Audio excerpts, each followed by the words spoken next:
Hello there, welcome to the VOD. Bit of a rush today because I'm 9 minutes late starting, but anyway, as always, timestamps in the thingy what's it. I'm going to faff about a bit before the start of the stream, so you might want to use those to skip the faffing about. With that said, begin faffing. So go live. Boop. Alright, we should be live on Twitch. Let me make sure it's coming through.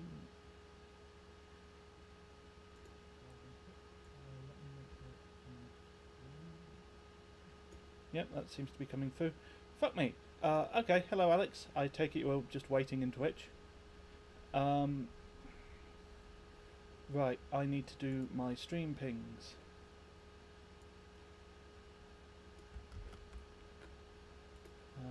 Boop. At everyone. Boop. And the one that doesn't ping everyone. There we go. And we are live, ladies and gentlemen. Welcome to the WAN show, or it might as well be for how good it is at staying on time. To be honest, that would have been funnier if no one had shown up yet. Sorry, Alex, you ruined it. Yeah, it's fine. I had that. I was like sat on the toilet before the stream, and that was running through my head. I just had to get it out there. The WAN show joke, not blaming you. What am I on about this morning? It's not the morning. That's part of that's problem number one. It's not the morning. Well, right. Yes, you succeeded in being there before the ping. We have the 260X again, and we're using GPU tweak now, which. Maybe I should wait for... how long should I give it for people to show up before I just launch into all of the explanation and just get on with it? I don't know. Just checking it on Twitch, it doesn't look like I'm having any stream issues, which is good.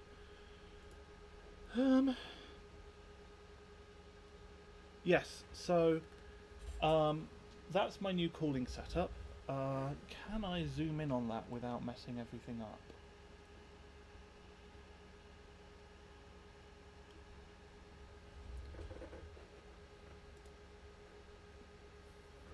So that is actually the stock cooler that one of these cards would normally use, or rather, it's the stock cooler from like the 7790 reference card. But AMD have actually used the same cooler design at least as far back as I think the 5850 used one. So you have like a solid copper base, and then you've got like these two really like 8mm heat pipes, really thick heat pipes, and dense fins. Normally it would have a fan in the middle of it. Where did I leave the fan? I put it down somewhere. So yeah, normally there would be a fan in the middle of it that looks like that. But I have removed that, and instead I have this 92mm 3800 RPM monstrosity, which is zip tied to it, and that helps. Takes FUSI off the temperatures. So yeah, that's the state of the card. I did some poking and some probing as well. I don't think it's going to be possible to feedback mod VDDCI. It's definitely possible to feedback mod the memory voltage, which I might do at some point. Hello, Signal RGB. I take it is that FZR?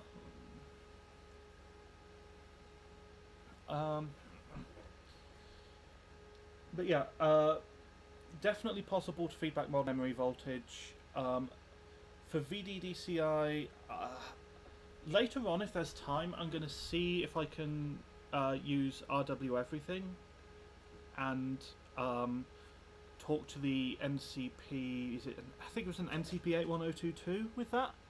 I posted a link to the datasheet in the Discord, so I'll be able to find it. But yeah, for now, it is working. The BIOS mod that we did the other day did work. So the plan is, I'm going to mod the BIOS again. What order did I say I was going to do things in? I wrote this down in stream plan. Where are we? Yeah, BIOS mod it again to get the tighter strap at higher memory speeds. So right now, let me pull up GPU-Z. Oh yeah, Happy New Year, by the way. So if I go into memory timing, you can see the 1375 strap. I've copied that for 1500 and... Wait, no, not for 1500. 1500 it's still stock. But then if you overclock the memory to 1625 or above, then it tightens down to the 1375 strap. So that's something that Buildzoid has done in the past. That's where I got the idea from. And then for the 1750 strap, I haven't touched that one yet. So the plan is I'm going to touch the 1750 strap, because right now it will run 1749 perfectly happily at these tighter timings. So I want to hex edit it again, get the tighter strap for 1750, and then hopefully we can get even more memory clock at the same tight timings. You got 6, so you're spending New Year alone. Huh, sorry to hear that. It is going around at the moment though, isn't it?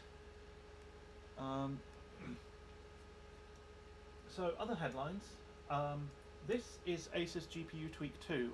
Salty Croissant, who I don't think is actually going to be with us today, but Salty suggested this because this can actually set these really high GPU clocks.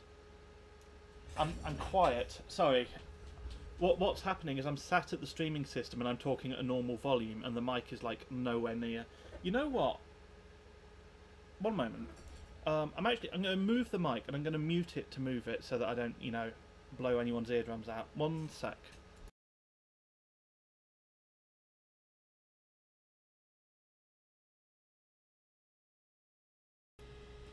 Okay.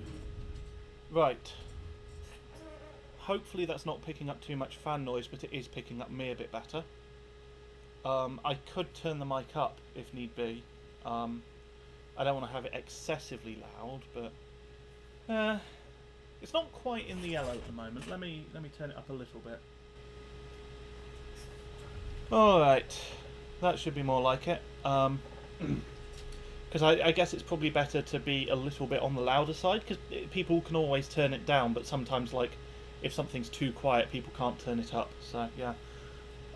Where was I? Yeah, GPU Tweak 2 actually allows full clock adjustment, whereas TRIXX can't set core clock at all. And Afterburner went up to 1320 stock, and then after checking the box to extend the limits, it just went up to 1365, which is pathetic. So I've done a little bit of off-stream testing, and it does do 1400 on the core. But first, let's open up Hexed and let's have a go at this BIOS.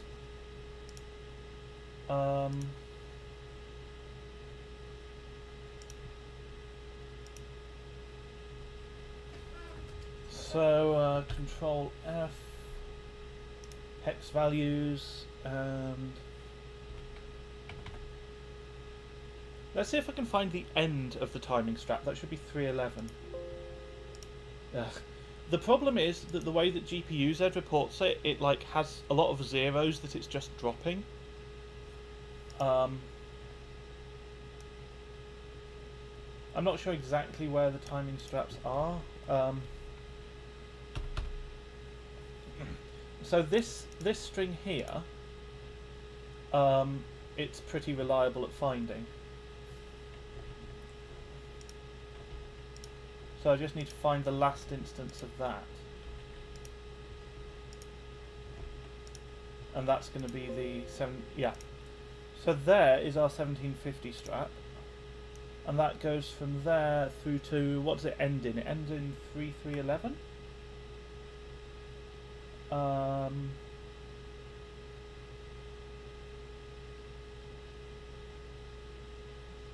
It's not going to be that long. Where is it? Oh, sorry, I'm looking at the wrong strap. It ends in 3F13, so it ends there. Okay.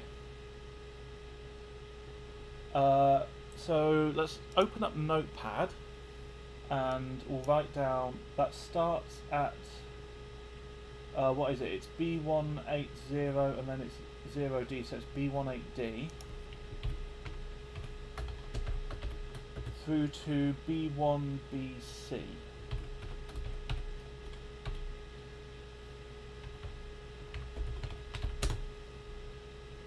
Okay, so then our 1625 strap, that's going to be the one before it, so it's there, and that does go through to 311. So that's going to be there. So we'll copy that, and I think it does just copy, yeah. And then, where is it? B1BC. Paste,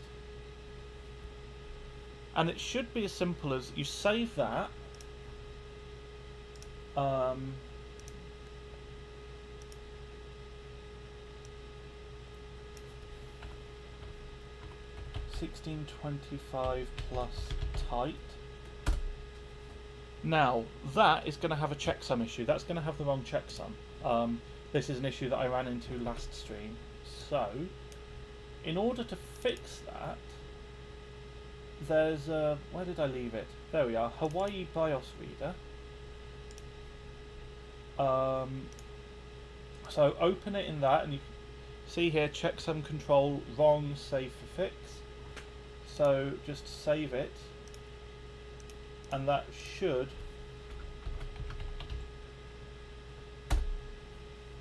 fix the checksum. And then we just need to flash it. So no, I don't want to save changes. So there's this utility AMD VB flash, which is very straightforward to use. So I'll just we'll give that a minute to load. It takes a minute to load, and then it takes a hot minute to actually flash the updated BIOS as well. And now we can overclock the memory to whatever we want. We can, you know, we can do 1749, or we can do 1900 if it will run that. I mean, I don't know if it will, but we're not going to be limited by the straps, which is the main thing. And we'll still have our nice tight timings, so that'll be lots of fun. Takes a moment to flash. So yes, how is everyone? Any New Year's resolutions? I gather for 3D Mark the New Year's resolution is 4K, insofar as apparently there's an achievement for running Times by Extreme on January the 1st. I haven't actually done that myself yet. I'm going to have to do that at some point. Maybe I'll do it this stream. I don't know. If I do it on a non-Steam copy, I don't know if the achievements are synced or not. I think they might be synced. Might give that a go. Might just do it on the streaming system later once I'm finished. Assuming that I'm not streaming until after midnight, which let's hope. That would be rough.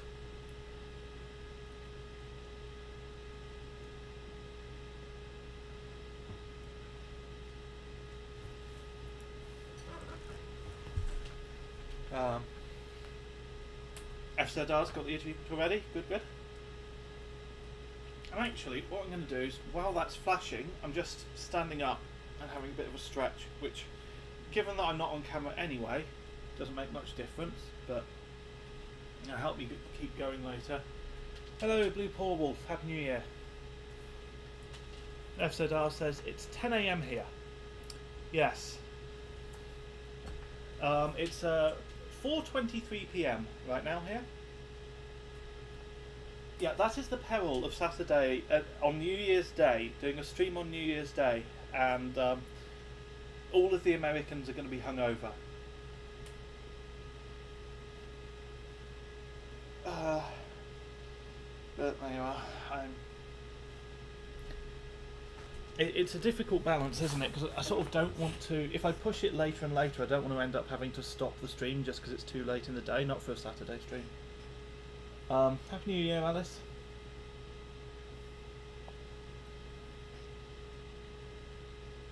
Or sick, yes, hungover or sick. Close enough.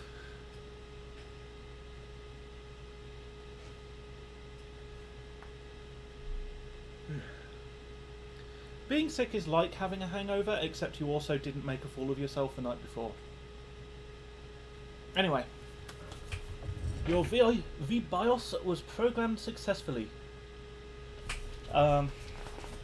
So, let's go for a reboot. And, you know, touch wood just in case that this works. I'm sure it'll work. It'll be fine.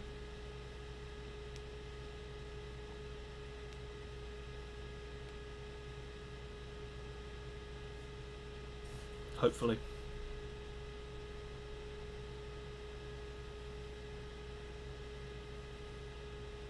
That's looking good.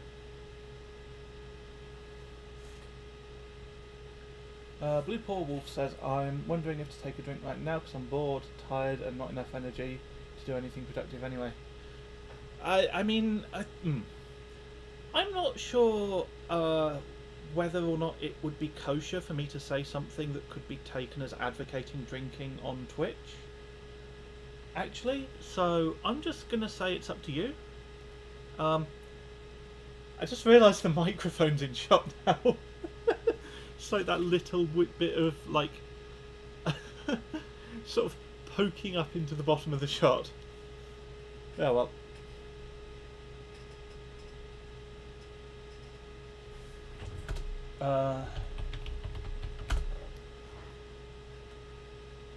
FZR says it kills me how long it takes to flash AMD stuff. NVIDIA's like 10 seconds. Yeah, but on the other hand, from what I've heard, the NVIDIA utility is a lot more difficult to use, so the overall time is probably about the same, unless you're really familiar with the NVIDIA utility. Anyway, right, so let's do an overclock. I think, let me just double check the poll in my Discord. Yes, people were, well, the two people who voted were saying stay on Vantage, so I'm going to stick with Vantage. So GPU tweak 2, let's just move that so you can see it. That sets clocks, but it doesn't do voltage, which is annoying because it has like this memory voltage thing that is so full of promise. However, Sapphire TRIXX can't set clocks, but it can set voltage. So where did I leave TRIXX? There it is. So this version of TRIXX is hex edited for lots of voltage range. We're not going to use all of that range, but let's set it to 1400 millivolts, 1.4 volts. That's reasonable, I think. And then let's. I thought I actually saved an overclock in there. Oh well, whatever. I think it was something like 1400 on the core. What's going on? 1400, enter. Apply. Max power target. Memory clock. What were we doing before? We were doing 1750, which is the equivalent of 7000.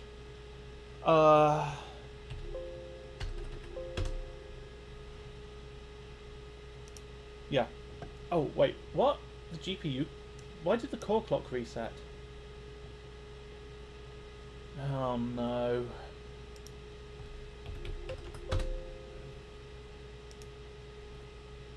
Okay.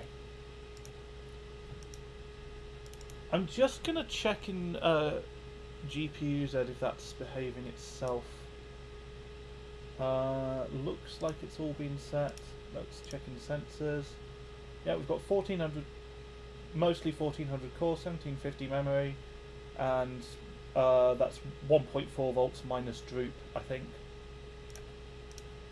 So let's fire up Vantage. Disable the feature tests because we don't need them, and let's go get a score. Hello, Steve French 42. What are we doing? I've got a 260X there. It has a different cooler straps to it. I have BIOS modded it for tighter memory timings, and I'm going to see how fast I can get it to go. That's roughly the plan.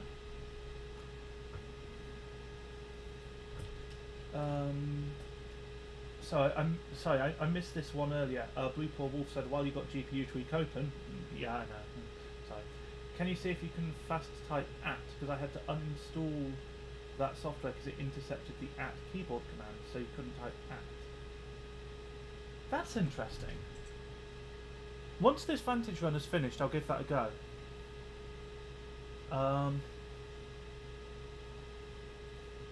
I guess I can see, like, maybe it had some kind of hotkey thing set up?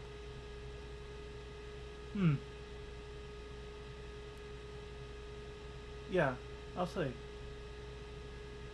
FZR said I was having severe issues setting proper LN2 voltages on my 290X Lightning when it was on LN2. That sounds really annoying.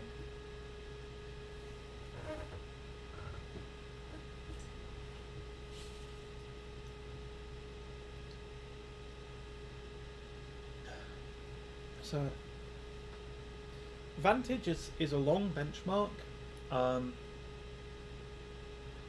Strap in because it's going to be a while.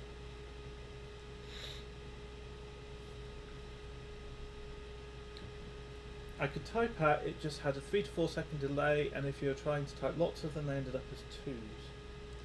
Oh, that's weird. I mean, oh, we're going to be on different keyboard layouts, aren't we? That, might have to try that, see what that does. Steve French says, I had a question about this pre-built I was trying to buy. Mate, go ahead. Honestly, I've got about 5 minutes of benchmark going here. I would love to talk about your pre-built while that's running, because it gives me something to talk about.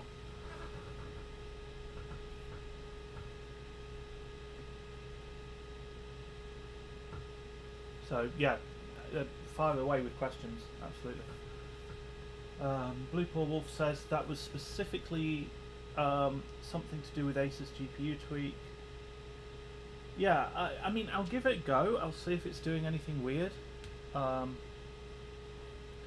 know it has some kind of hotkeys thing built in, so maybe Asus hotkeys and Nordic layout just don't play well together.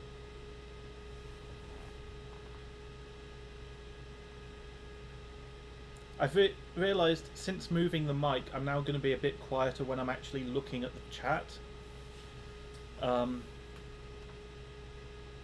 Oh well, you can't have everything.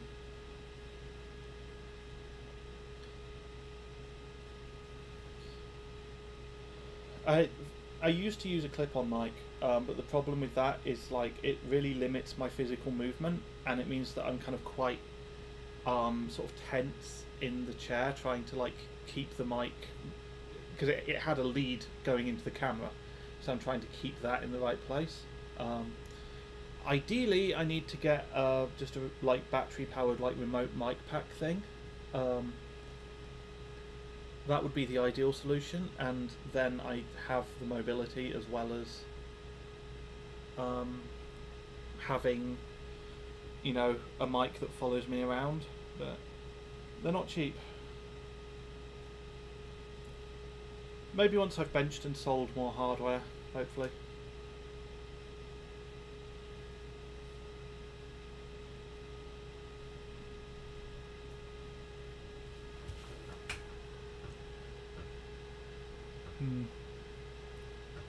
How long is this scene? It's like 2.5 minutes.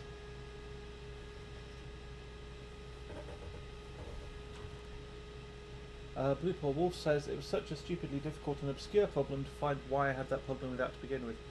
Yeah, that does sound really annoying. I guess it's not that common. Yeah. It's probably some different and much less common key combination on other keyboards, and it just doesn't work properly with the Nordic layout, I guess. Also, I bet not many people use GPU tweak too.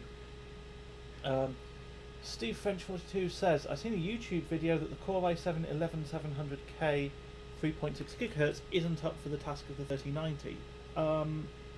It depends what you're doing. So, well, first of all, the thing with bottlenecks is people often act like a system having a bottleneck makes it like worse than a system without a bottleneck. Like, a bottleneck just means that the system, you know, is running as fast as the slowest component. And an 11700K is a really fast processor. It's one of the fastest. So it's going to perform really, really well. Now, a 3090 as a graphics card is insanely fast. And there are going to be situations where the limit is the processor, the limit is the 11700K, and you know, like if you're playing any older game or if you're playing at low resolution, then it's going to be the processor that is the limit. Whereas if you're playing like 4K with really high details or 8K or something like that, you know, like really high resolution, high detail, then the graphics card will still be the limit. A system with an 11700K and a 3090 is a really good system, one way or another.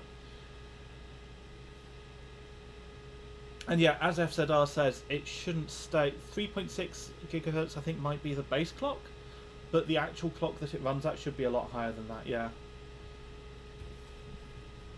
Well, we have a score. This is a new personal best. So I'm just going to save that score. And then we can do a title update and then push clocks. And then I'll get back to talking about 11700Ks. But yeah, cooling those chips is difficult. They do run quite hot to my understanding, but it depends on the cooler.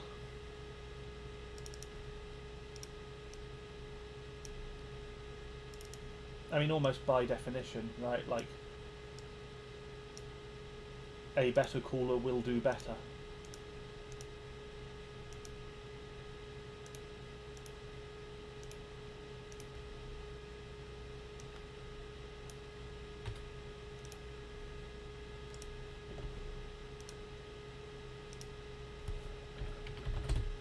What was that score? 296.97. Save.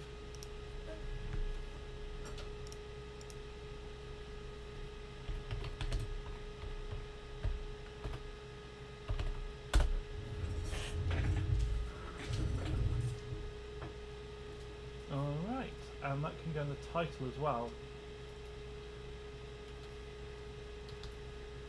So that means that we are actually past the original target.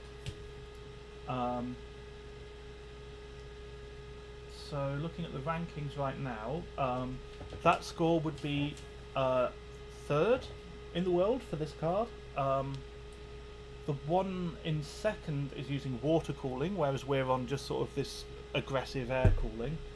And then the top score is actually using single stage phase change, which is sub-zero cooling.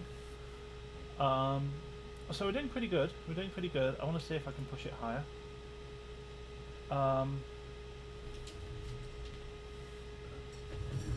Right. I guess let's do memory clock. So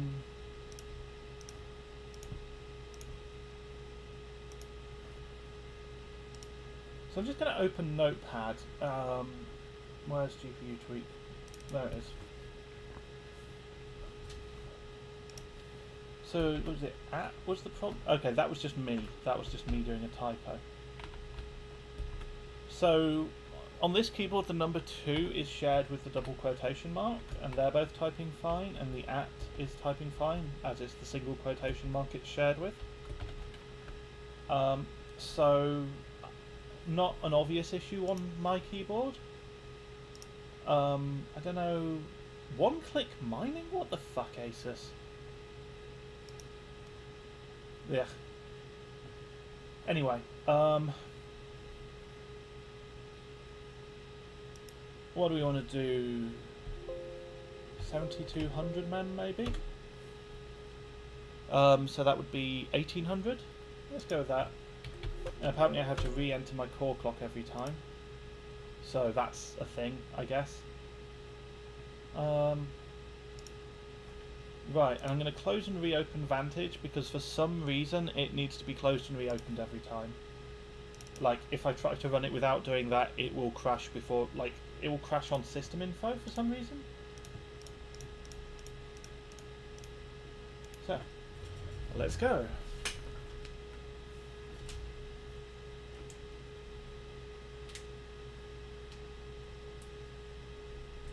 So yeah, thermal throttling. It's a funny one with like the 11700K. I mean, yeah, an all-in-one liquid cooler should be plenty. Like, if you're overclocking, you can probably get better gains from like, well, you can get better gains from better cooling just in general.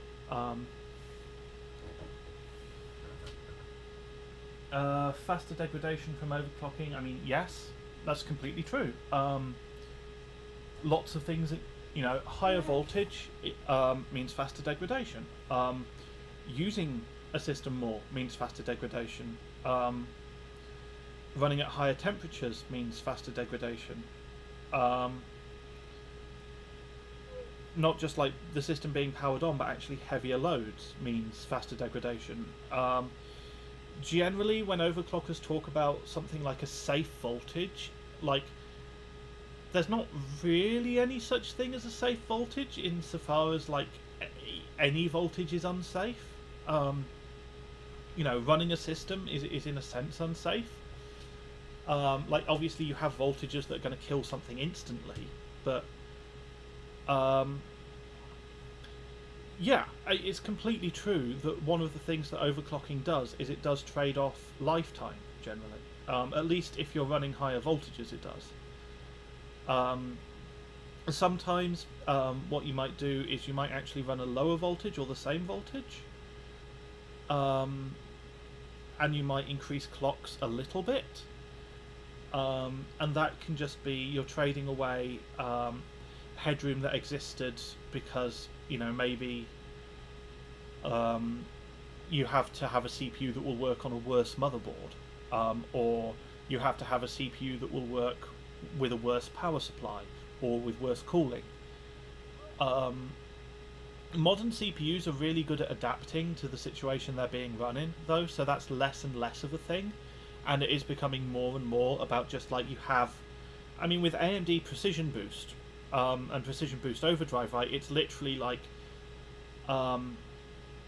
you just kind of have a slider that is, you know, more power, more heat, less lifetime, in exchange for more performance. FZR says also, Mick, you should acquire an 11900K or 11700K for LN2. It's the easiest CPU on LN2 to full pot and such. Well, firstly, I doubt that's true. I mean, I don't know if you've ever tried an FX CPU, but they're very, very easy to full pot.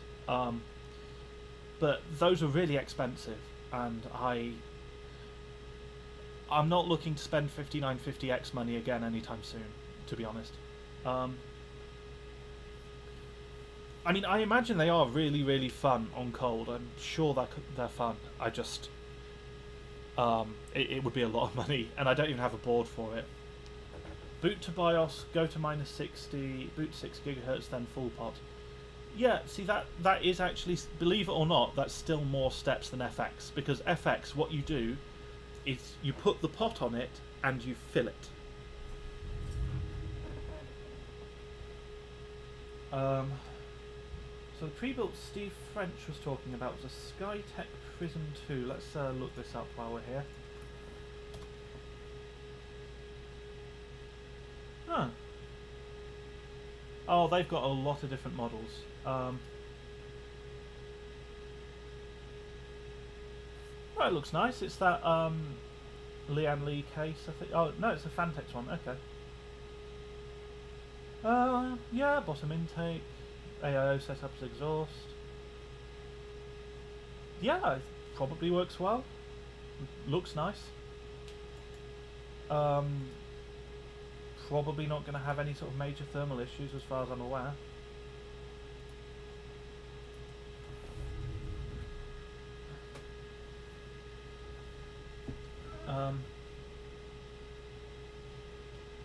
FZR says, I've had issues doing that with VRM freezing on the FX boards I've used. That's interesting. Which boards? Because I've used a 990FX UD7 and that's not had any trouble. I don't know if I'm actually not sure if I've run a crosshair full pot or not. I might not have. I've run an Asus 9, I think it was an M5A97 something, one of the 970 chipset boards with a smaller VRM. I've done that full pot with Phenom 2, and that didn't have any issues. You've had to load a 6.5 GHz OC and run PyPrime while you full pot to keep the VRM from freezing. Huh. That's really surprising. That's with the Crosshair 5 formula, both of them. Huh. Yeah, I mean, I guess I probably haven't tried those cold. That kind of makes sense, I suppose. I mean, I say this as a joke a lot, but the 990FX UD7 has a convenient built-in socket heater called the VRM. The VRM does actually kick off a significant amount of heat, and that keeps it from freezing. The Crosshair, I think, has a better VRM, so yeah, I can see how it would potentially freeze up more easily. Wow, we have 29843 now. So that is... what is that? That's about another 150 points?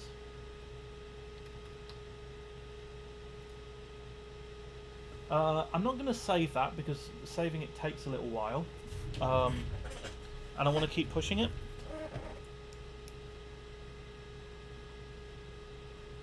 So where are we? I always lose GPU tweak because it puts itself like right at the top left. 7400 mem, and let's re-enter core 1400. So that should be 1850 mem as far as GPU Z is concerned. I'm just going to double check in GPU Z. Come on. Yep, that's 1850 mem as far as GPU Z is concerned. Alright.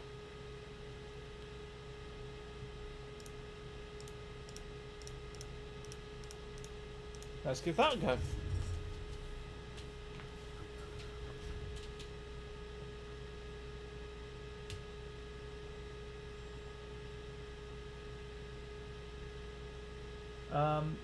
Steve French asks, is that a 2060? It's, no. It's an AMD R7 260X. It's... How old is that at this point? This is going to make me feel kind of old. It's 28 nanometers, so it's pretty old. Okay, so this card, this model launched in 2013. But it's a rebrand of the 7790, which, well, okay, that launched earlier in 2013, to be fair. So yeah, this card is kind of 2013 era. It's not new.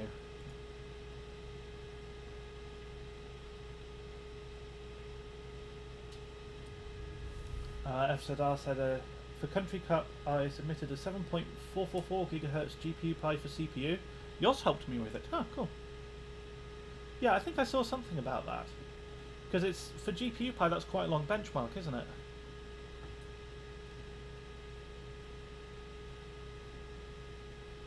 Yeah, Yoss has done a really good job of this Country Cup.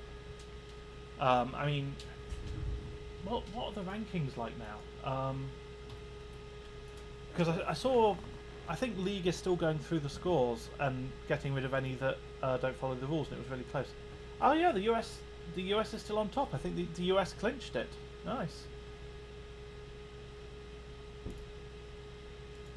3 minutes 17 seconds. Yeah, and for LN2, that's That's pretty long. It's on the long side. I mean, technically not as long as this, but you know.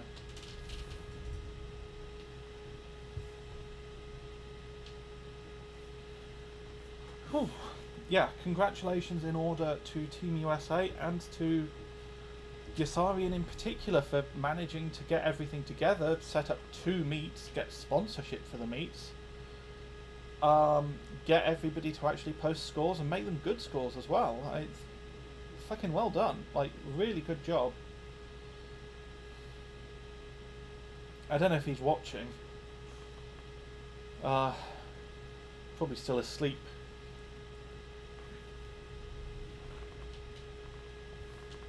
Steve French says, I had a question about this. Were the TIDI physics necessary?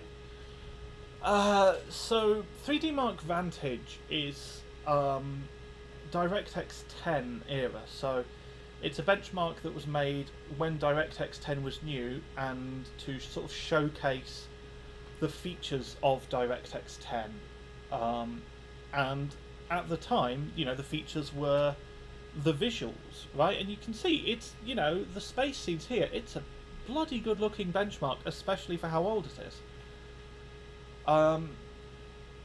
And I guess what I'm sort of getting at here is that you have the physics calculations required to produce what you describe are non-trivial, and it is a genuinely impressive feat of technology. Is it necessary? No. Would an actual secret agent maybe wear a sports bra? I mean, probably. I'm not sure. I can't directly comment. I don't have bra wearing experience. But that's my sort of suspicion.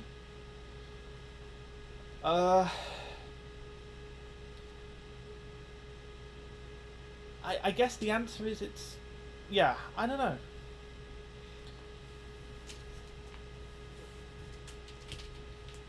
If I was directing a benchmark, if I was deciding what was going to be included, I probably wouldn't have included it. But I'm not surprised that they did. It doesn't, like, sometimes, you know, sometimes something jumps out at you and you kind of go, what are they doing? This is really weird. Why did they include that? And it doesn't do that for me. You know, I'm not looking at it going, this makes no sense. But it is a bit of a product of its time, isn't it?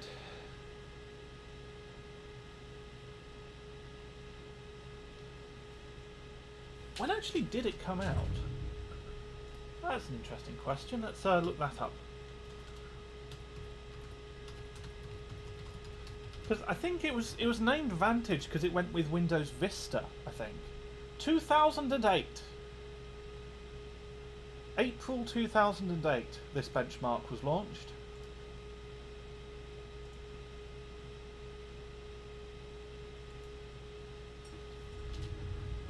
Steve says, I just thought it was funny. Yeah, I mean, it is. I like to think about things in, frankly, sort of more depth than is necessarily appropriate or required. Alice says, yeah, I had a PC that came with Vantage in 2008. Yeah, that makes sense. Back when people were still sort of selling PCs based on 3D benchmarks like that. So the very end of Vista. Was it actually... When did 7 come out?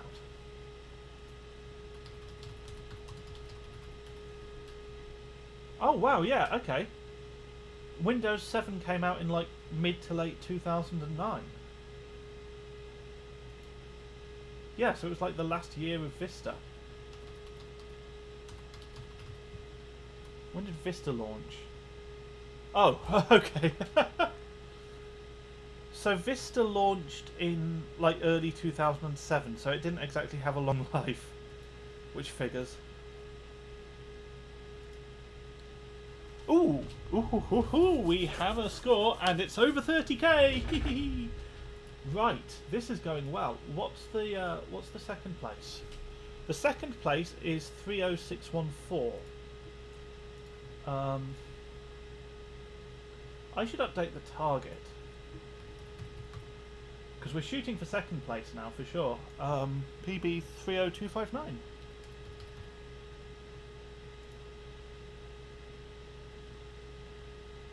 Okay. I guess let's just keep pushing memory clock since it seems to be working. And it's getting us great performance scaling. Because it's not causing the timings to get loosened out, I guess. So I guess it's now 7600. And we have to re-enter core clock. Apply. And close and reopen Vantage.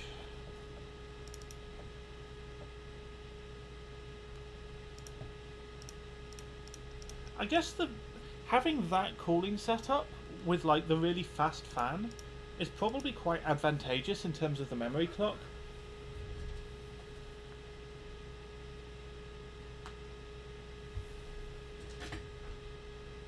Alex asks what CPUs were the shit back in 08.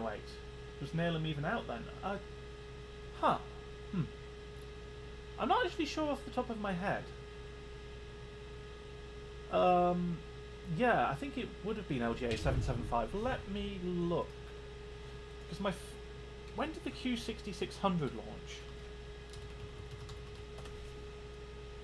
So the Q6600 was... There's an article here from August 2007. And that's about the G0 stepping, I guess, of the Q6600. So... What's going on there? Okay, so it was... Yeah, okay, so it's July it came out, 2007, and then in August 2007 there were price cuts and a better stepping of it.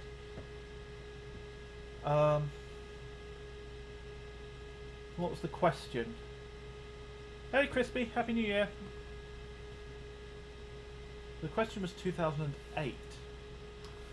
So when did the Q9650 come out? Because that was the next one, wasn't it? The 45nm one.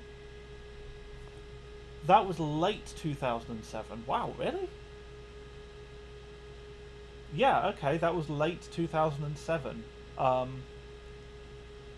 I guess 2008, yeah, it would have been, you know, Q9650, something like that. Or, I mean, the Core 2 Extreme, the QX9650, would have been like the top dog. Or the Phenoms, as Alice says.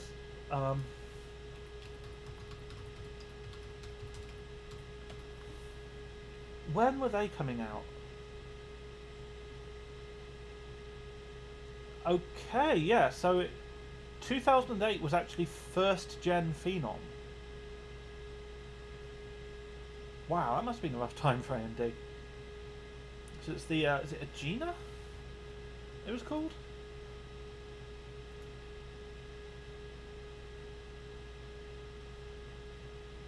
I think it was a Gina. AMD Agena. Yeah, it was 65nm.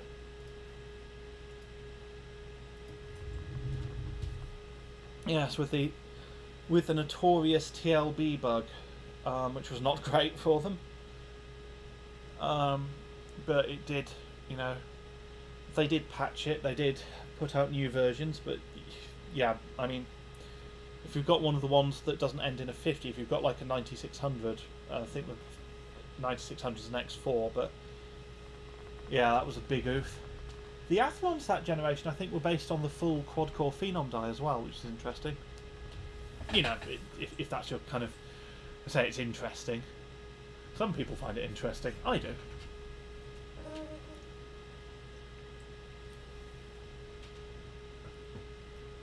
But that's just me.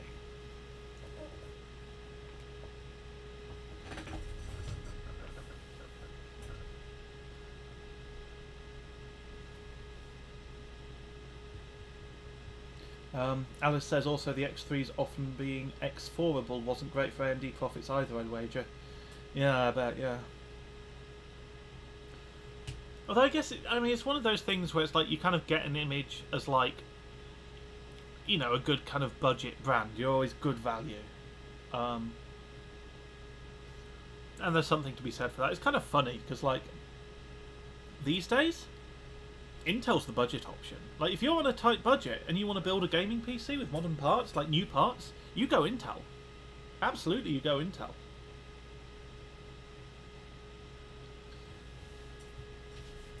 Steve French says, so I just found this neat TV. It's 8K, allegedly capable of 120 FPS, but no GPU can reach that high. I mean, I bet there are games that can do 8K 120 FPS. They're just not, like, the most modern games. It wouldn't surprise me if CSGO can play 120 FPS at 8K. I'm not sure about that. I don't want to kind of, you know, run my mouth off. But yeah, older games would probably be capable of it, especially with the 3090. Crispy Silicon says, that's my TV, lol. Do you have one? How is it?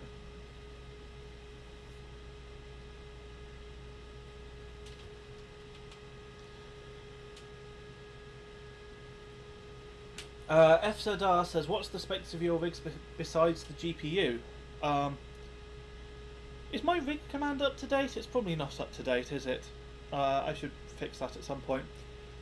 We have X570 TRIXX, Ryzen 5950X, an Arctic Liquid Freezer 2 280, and 2x16 gig of Corsair Dominator Platinum whatever have you, with dual rank B die.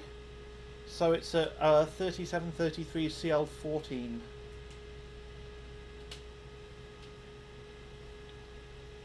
So it's basically, before Alder Lake launched, it was just about the best you could get for 3D benching, and now it's really not.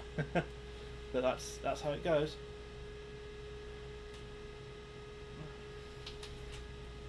We have a score. It is 30440. Sorry, my my right kind of arm and shoulder are really hurting, so I'm just having a bit of a stretch.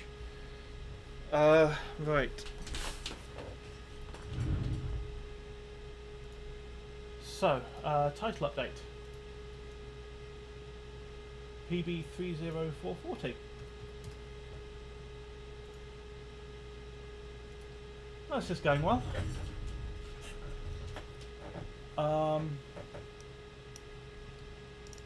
It feels like it's not scaling as well from the memory clock now, which is probably just indicating that it's getting more and more sort of core limited rather than memory limited. But I want to keep pushing it because we're doing memory clock right now, I guess.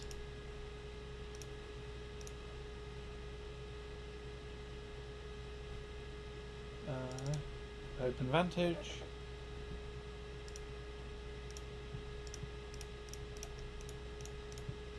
Run. Alright.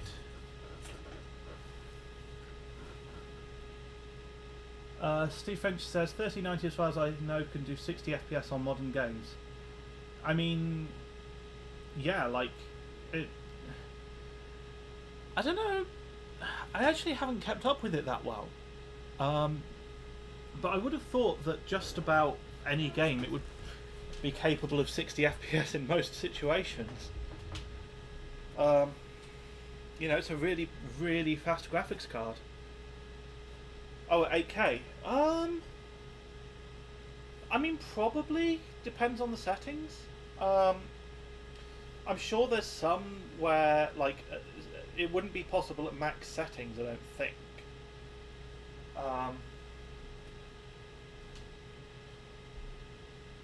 One thing though is, the thing with 8K, you're not going to be CPU limited.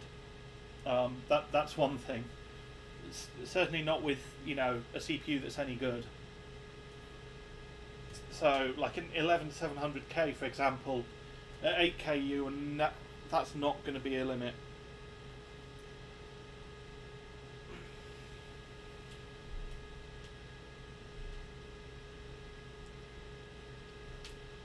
I'm taking advantage of this benchmark to have a good stretch because it's, yeah, sudden weird sort of shoulder and elbow pain. Not ideal. I've only been back a week.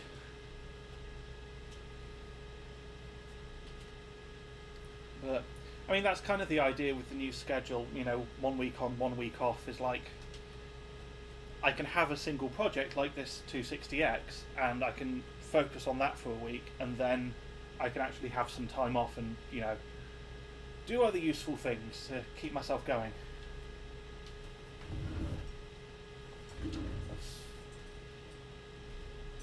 But yes, good time for a stretch.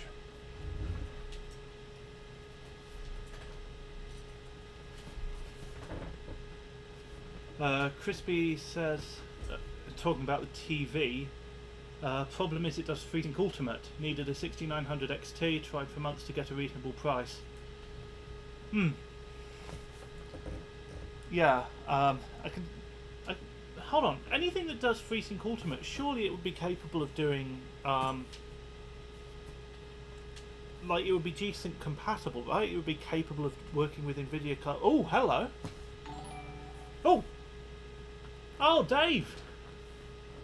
Hello, Dave. Hans Hicks just subscribed. Also known as Dave from Player.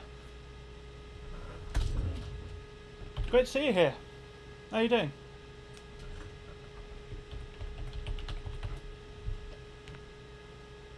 So we had a crash with 7800 mem. So I guess let's go back to 7600.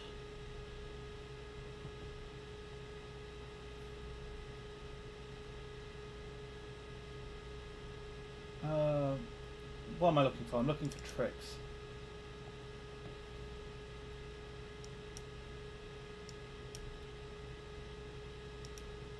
Oh, that's actually got the voltage set up already. Okay. Make sure that's applied and... Wait, is GPU tweak going to interfere with that? Just for my own satisfaction, I'm going to go back and I'm going to apply that again.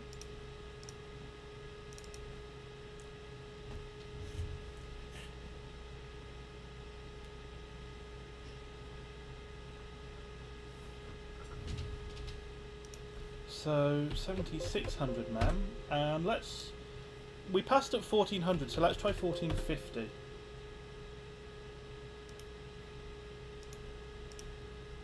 And I'll just double check in GPU Z that that's applied. Steve Frank says, what's reasonable? Reasonable for what? Sorry, I'm a bit all over the place, so there might have been context for that, but I'm not sure what you're referring to. Yeah, 1450, 1900. Okay. Fire up Vantage.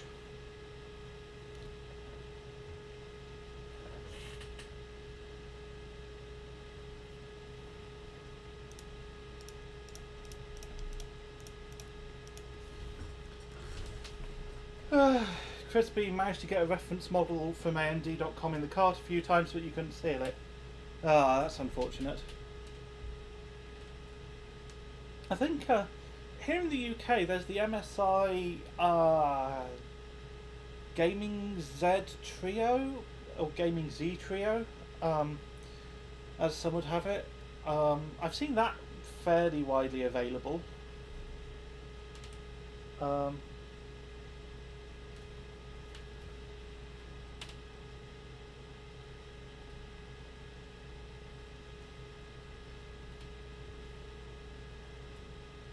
I was going to try and recommend maybe trying to find a pre-built stat. Yeah, the thing with stuff like pre-builts is, you know, what counts as reasonable kind of depends what you're going for and what you're paying. But yeah, speaking of pre-builts, so for those who don't know, Dave Hicks does reviews, video and written reviews for Player, so that's play3r.net and the Player TV YouTube channel. So they actually do a lot of pre-built reviews. I worked with Dave previously, really great guy, and the reviews are thorough and good. So if you're looking for something and they've got a review of it, it's well worth reading. He's done a load of stuff on routers as well.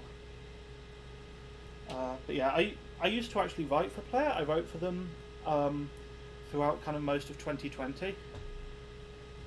But kind of moved on from that now.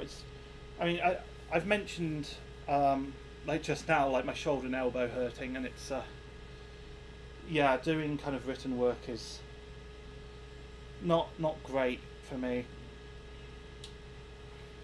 Some very good work too, I might add. Oh, thank you.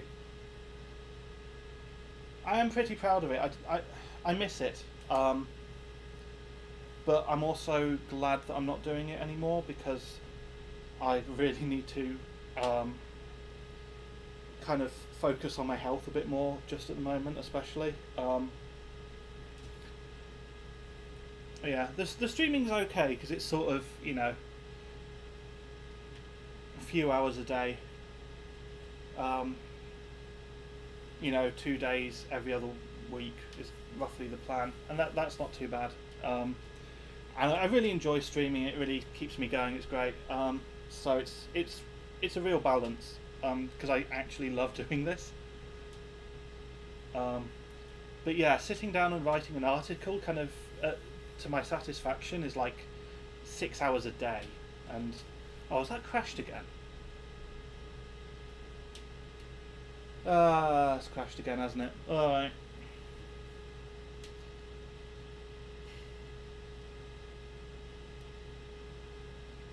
Let's try 7600 1440.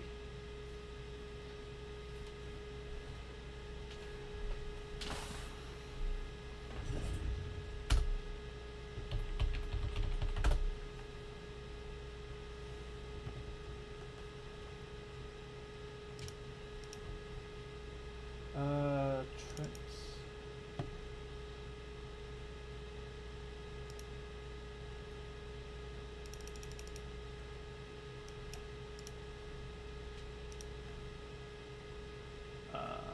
GPU tweak 2.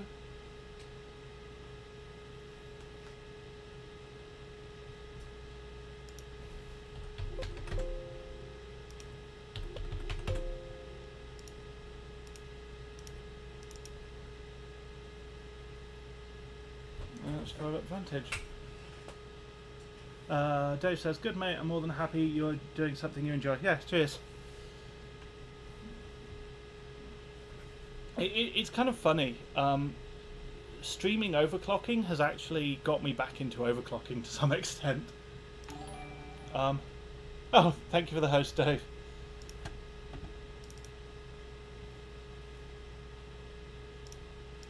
Right.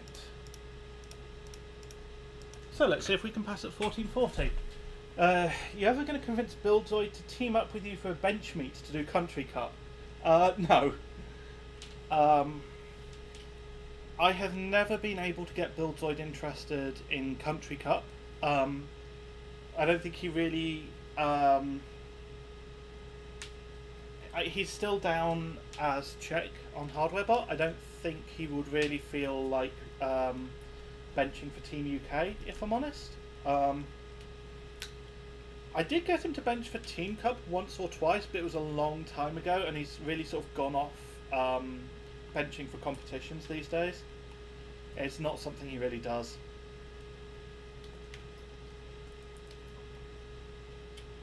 So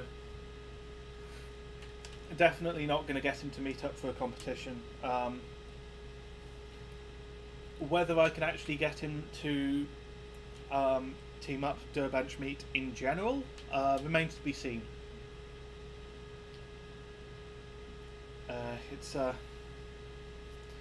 It's a bit of a weird one, really. It's kind of because I've wanted to do one for a while in the UK, but initially it was COVID, and now it's like it's very difficult to know with COVID. Like, I remember back at the start of 2020, and I thought there was going to be like some kind of clearly defined, like, all clear, like everything is fine now. But what we've had is sort of people saying everything's fine now when it's clearly not, and it makes it more difficult to like know. Well, is it fine? Isn't it? Yeah. Oh, hey, Salty. How's it going? Well, I'm afraid I've beaten your score. I'm shooting for second now. Not quite there yet. BIOS modded it again to get the tighter memory strap, and that's going well. Core clock 1450 crashed, so I'm running 1440 right now at 1.4 volts. So, fingers crossed. Steve French says, if I see you up again, I'll throw you a tip. Oh, very kind of you. Very kind. I think if I stick to the oh, actually, I'll post the Discord link. Because I have a Discord where I ping people when I go live. So, if you want to find out, and if you want to see me talking about what I'm planning, you can pop in there. Other than that, next week I'm going to be off. I'm doing 2 streams every other week. So, no streams next week, and then the week after that, hopefully Wednesday, Saturday again. So Wednesday evening UK time, and then Saturday sort of afternoon stroke evening UK time. And then week after that off, week after that Wednesday, Saturday, and so on and so forth. Salty says I'd be happy with Kepler next.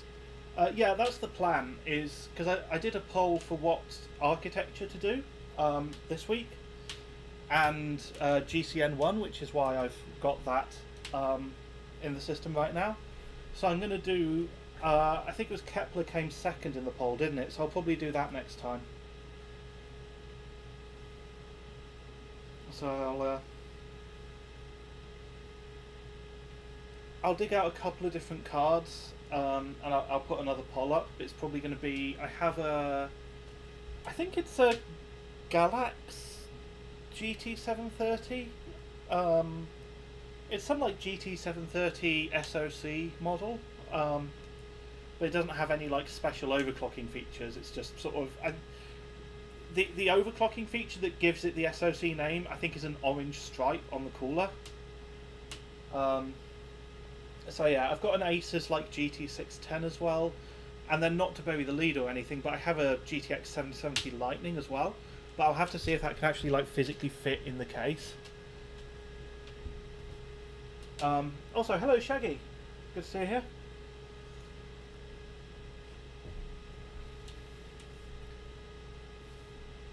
This is the good thing about Saturday streams, is you get everyone in.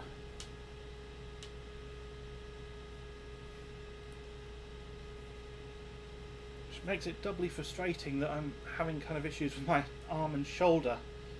But hopefully I'll be alright.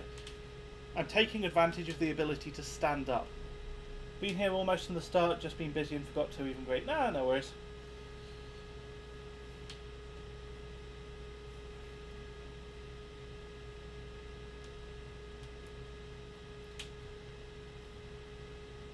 Ooh, was that a crash or... Oh dear.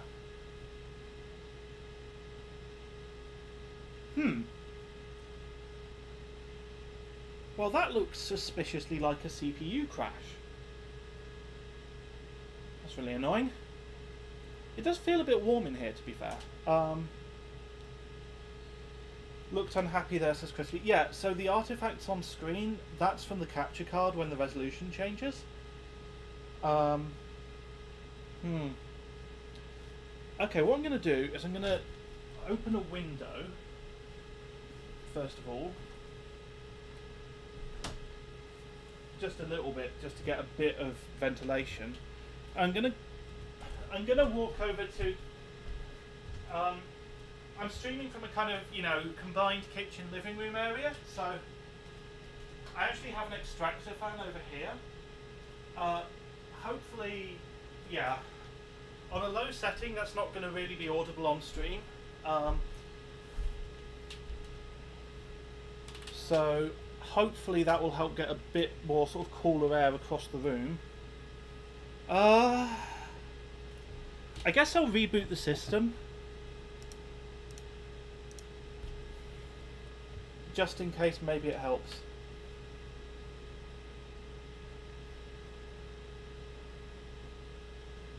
And we'll see how that goes. I'll run it again at the same settings, I think, because it passed the GPU tests. So I think it's just that the CPU is like not fully stable.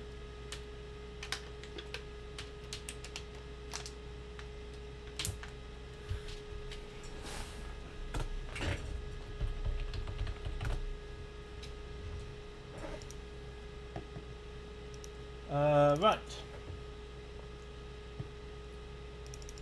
TRIXX, voltage, power limit apply. GPU tweak. 7600 mem. 1440 core. Apply. Vantage. Options, feature tests, disable. Run.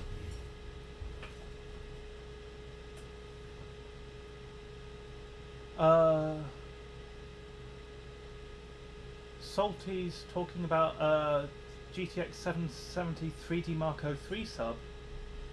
Apparently Alder Lake scales with more cores. Interesting.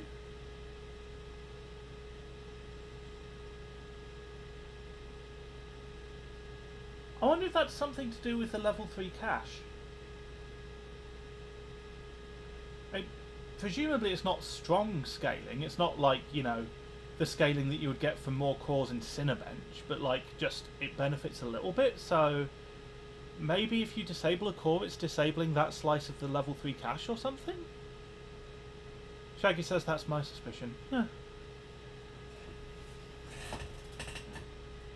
That's really interesting though. Right, while that's running, I'll get up, walk around the room a little bit, just keep circulation going. I'm going to be belly aching about this all stream. The fact that I've got, like, having sat down to stream, like, my shoulder and elbow start hurting is really annoying. You know, literally, this is like the second stream of the new schedule, and it's the second stream after I came back from having COVID, and I would rather keep to the schedule if I can. That would be nice. So, yeah. I'm going to try and... It's not going to be a long one today, I don't think. I'm not going to get as much done as I'd hoped to. Unfortunately.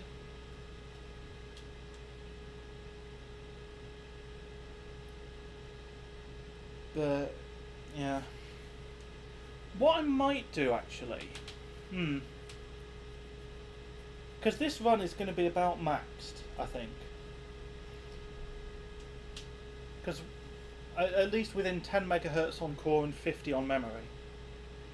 Unless I push even more voltage, which I could, but, yeah. It's, 1.4 is pretty toasty.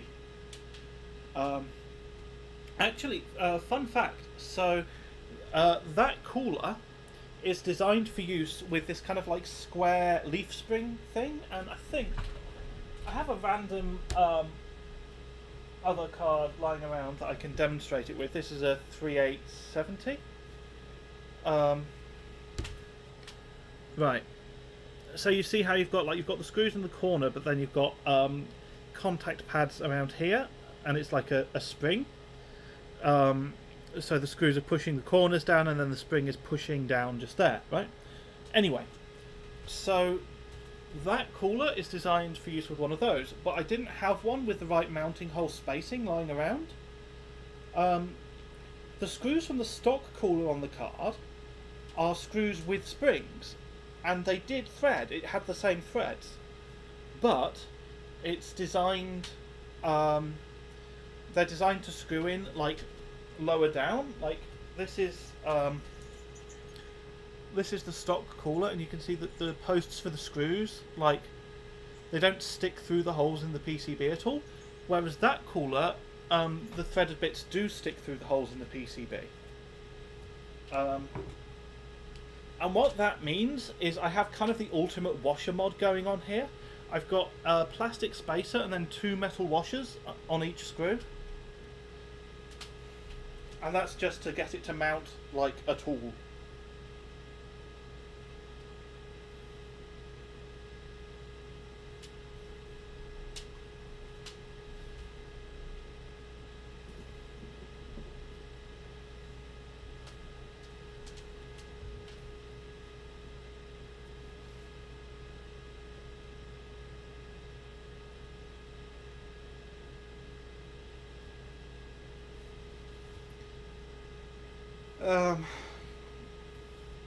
Check-in Salty talking about Rocket Lake and Overlake in chat, which is really, I mean, I don't know when I'm going to get a chance to play with any of those, if ever, but it's really interesting stuff. So apparently on Rocket Lake, the only thing with disabling cores is you need to keep an eye on like what's the best core and like the preferred core, and what has lower latency, and make sure that you're keeping that one. Whereas Alder Lake, Salty says he saw Unity of Saints post on the forums about Alder Lake being weird with cores disabled. Yeah, it's really interesting, interesting stuff. Well, physics is running, so fingers crossed. Hopefully we'll get a score this time. I think once we've got the score, I'll save the score. CPU test 2 is loading, that's also a good sign. Save the score, and then what I want to do is I'm going to skip forwards a little bit, because I think my plan was once it's maxed out I'll run other benchmarks.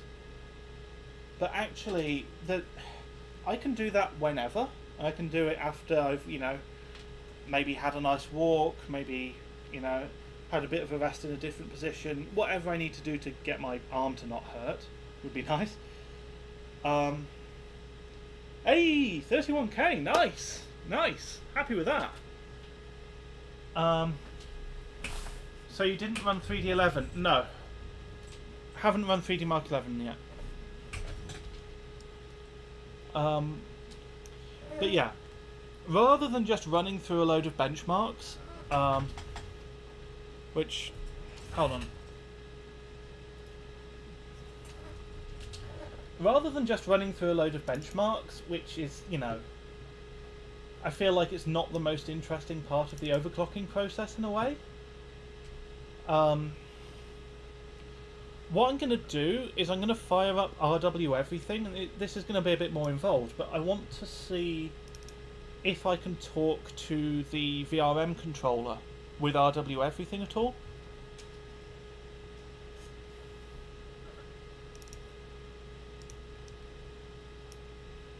FZR said, what's your thoughts on what League proposes new rule, require CPU-Z Mobo tab for all subs and not just comp subs? I don't... I like League Hoofed as a person, and I don't want to, like... I've had some fairly significant disagreements with him over stuff regarding how HardwareBot is run recently, and I don't want to have another one. But I think it's a really stupid rule. I'm going to open up a motherboard tab here just in case. I do like to include the motherboard tab when I can, and when I remember, and to be honest, when I can be bothered. The thing is, the motherboard doesn't make much difference on modern platforms. Like, if anything, it made more sense in the past when the motherboard actually mattered. It doesn't matter these days. Well, I mean, it does to some extent, but not really.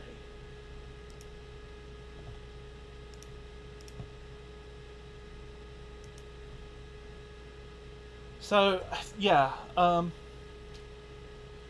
seems to be so that comp rules are the same as regular rules. Okay, to be fair, harmonising competition rules with regular rules, that makes a lot of sense. I'm on board with that. I think that's fair enough. However, I don't think that it should be harmonised in that direction.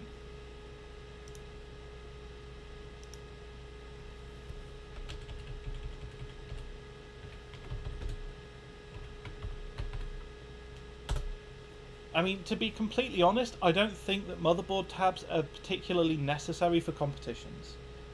And I think if they want to harmonise the rules, which they should do, I agree, that's fair enough, that's very sensible. They should stop requiring it for competitions.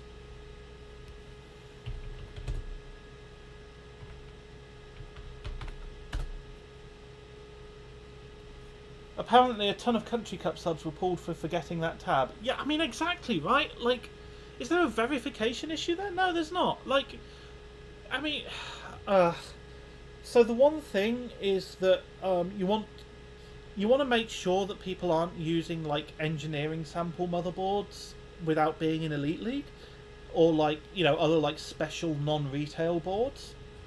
And in competitions, generally these kind of non-retail engineering sample boards are not allowed, which is a sensible rule, but I don't know.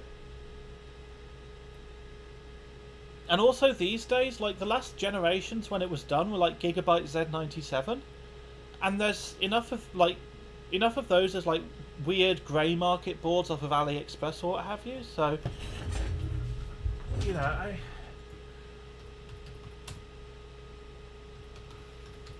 one moment.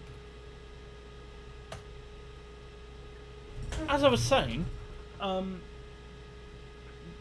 there's been like Gigabyte SoC, like, you know, Z97 SoC 4LN2 boards floating around on kind of the grey market now, and I don't know, like, I feel like making sure those are banned, enforcing a ban on those is not necessarily the biggest deal ever. But then it does make, I don't know, it's a difficult one. I'm sure League finds it difficult as well, to be fair. Because, yeah, I don't know. I'm actually not sure. Having more and more things that you have to do for validation is not great. My ES Apex would be hard-pressed to be identified as an ES except for the BIOS being 4 months before Rocket Lake launched. Yeah, so that's the other thing, is like, the motherboard tab isn't even necessarily great verification, so, yeah.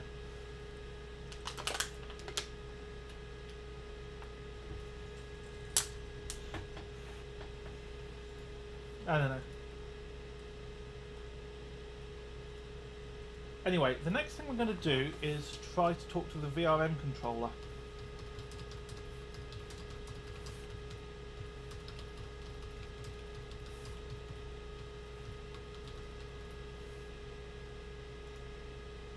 So I've updated the title accordingly.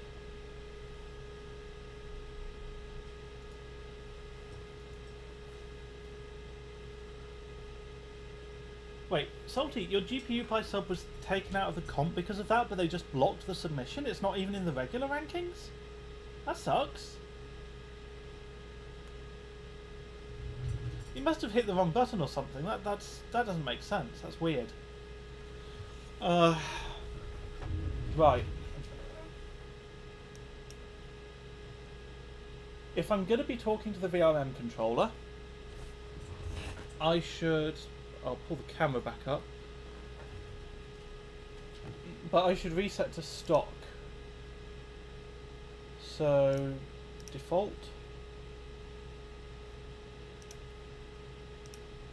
Is that reset us? I think so.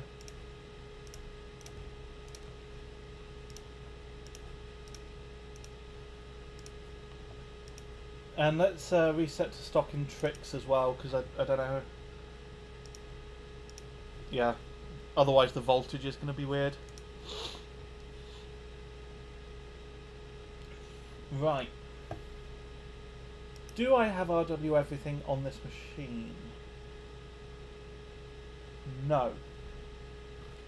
Well, okay, in that case...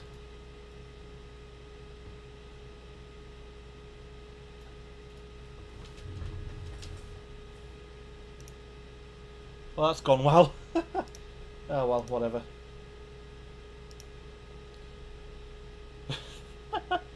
not actually a significant security concern, but anyway. So I guess let's just find it on Google.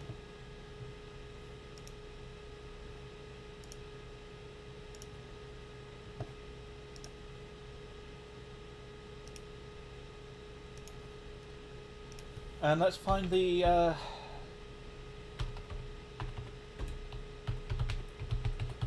data sheet for this controller.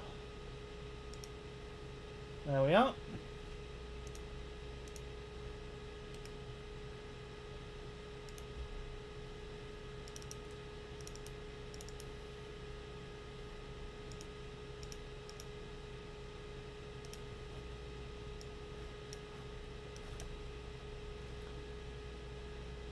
So,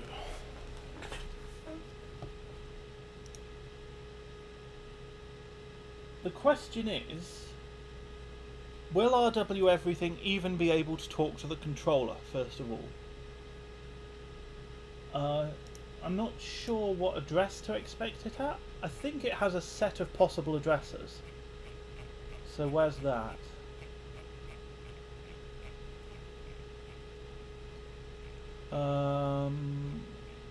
SVI2 stuff.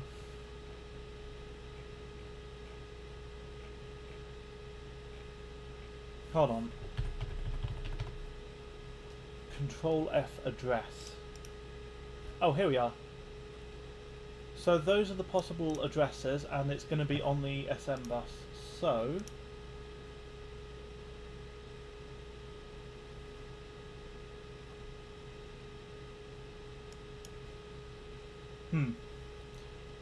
yeah, this might be a bit haphazard. So I open up SM bus device and it's just nothing.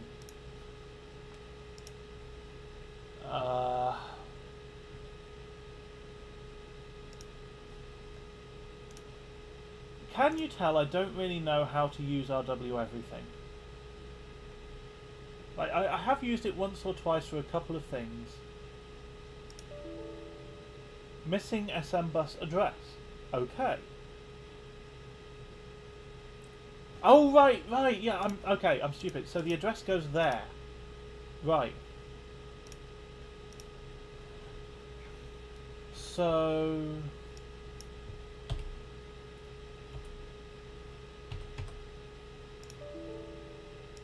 select access mode. Byte, word, or block. I'm pretty sure this is going to be byte. Okay, so nothing at 20. Let's try 21. I mean, this is kind of cursed, like, just trying every possible address. How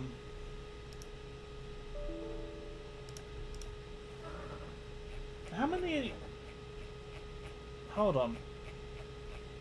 Just to increase the chances of working properly. Hold on, what? Okay, so it supports byte, word, and block read. That's good. So that's not going to be a problem. Looking at the register map. Yeah, it does go through to FF. Okay, that should be fine then. So we'll just keep cycling through possible addresses, I suppose.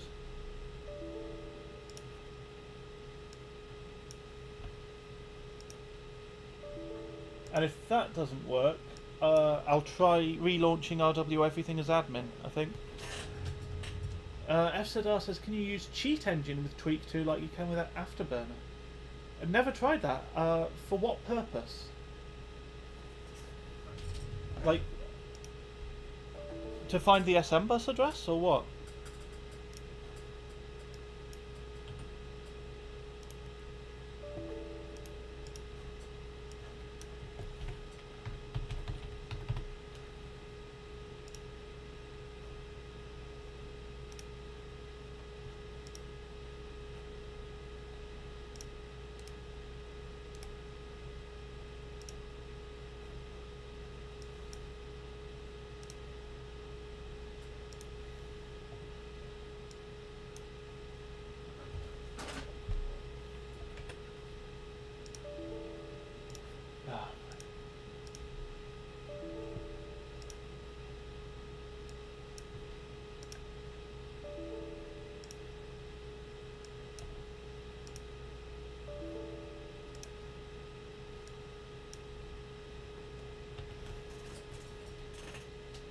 allows you to set things like voltages and clocks outside Afterburner limit. Interesting.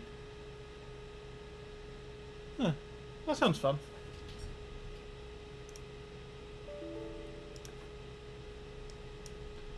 Can't say I've ever tried.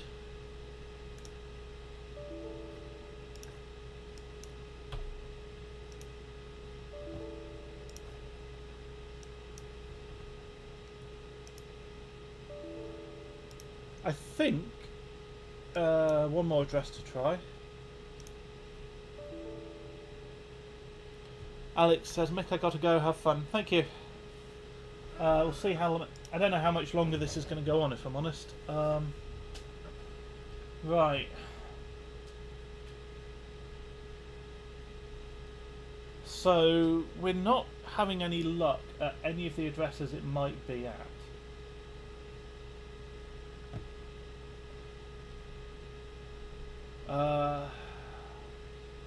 Let me see if I'm missing anything obvious. Oh, this is going to be like absolutely no end, isn't it?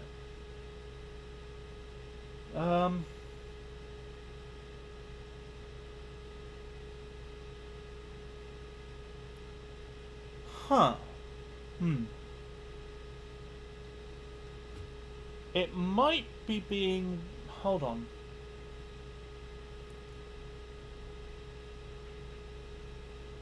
These might be the hex values for the first 7 bytes. One sec.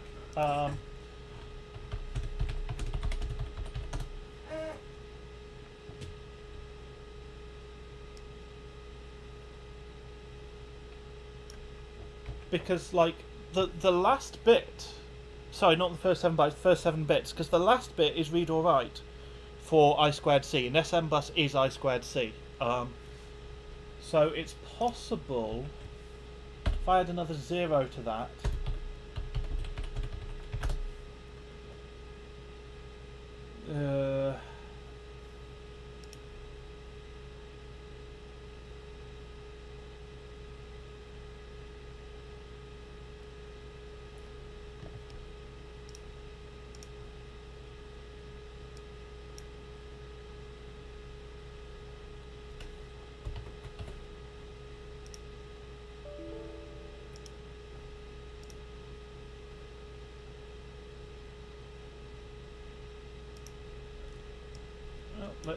Let's do some counting.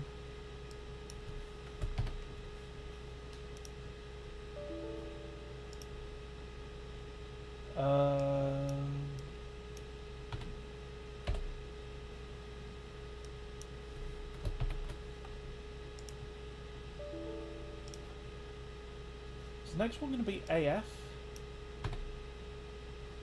Oh, right, no, it's AE. Duh.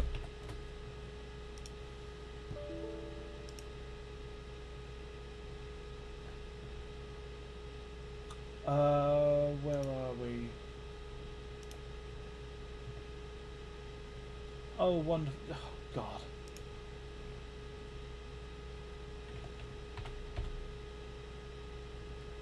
Why? Oh no, this is awful. Right. Here's where we are. What? Yeah, okay. 1 and 3 zeros, come on.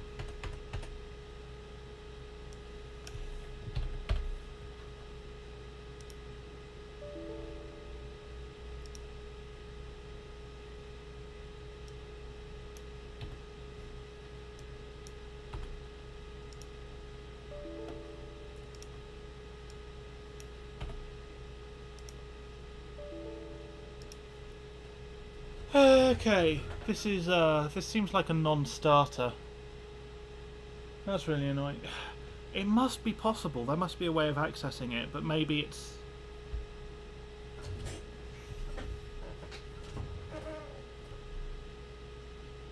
There's going to be more than one SM bus, right? Need an EVC. If TRIXX can set the core voltage, and it can set like a fixed core voltage, it must be doing that somehow. And I think if it's doing that, it's probably talking to it over the SM bus, surely. but I think there must be more than one bus. So the thing is, I don't really know what I'm doing here, in case that's not really obvious.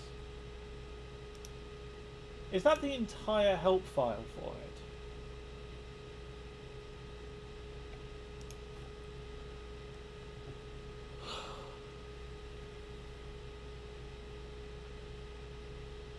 Packet sniff the software. I have no idea how to do that, to tell you the truth.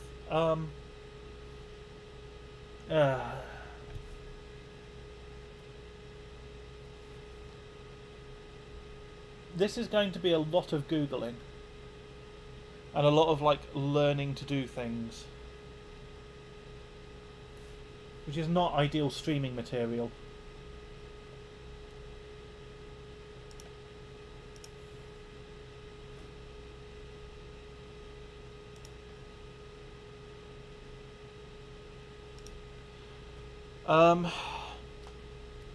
Alright, I think what I'm going to do next, because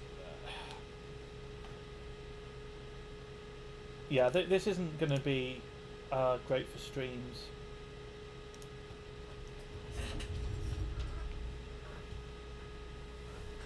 I don't deal with it directly myself, but the devs I work with can walk you through it.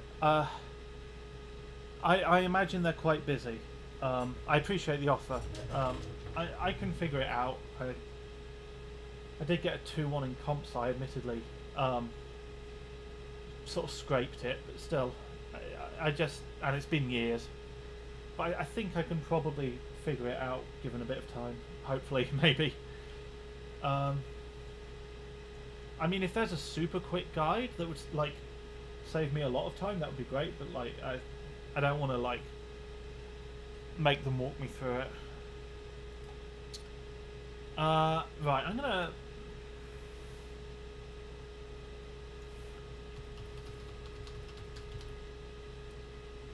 I'm going to do a quick title update, because that's not going brilliantly.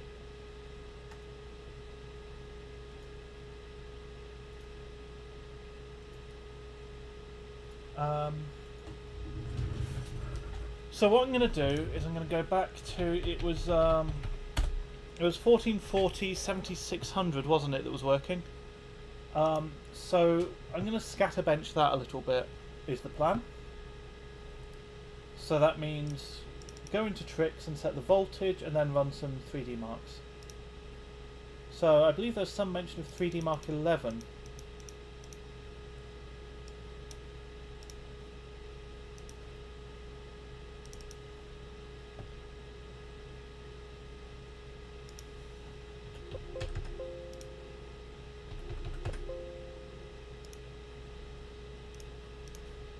Oh, actually, no. While I... Oh, brilliant. Thank you, FZR. I'll save that somewhere. While I remember, though, I need to do 3D Mark Vantage Extreme.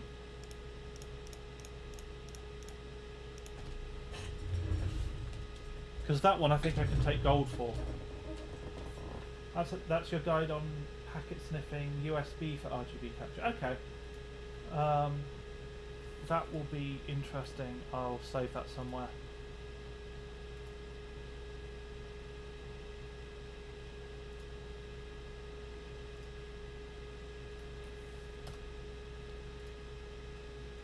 Right.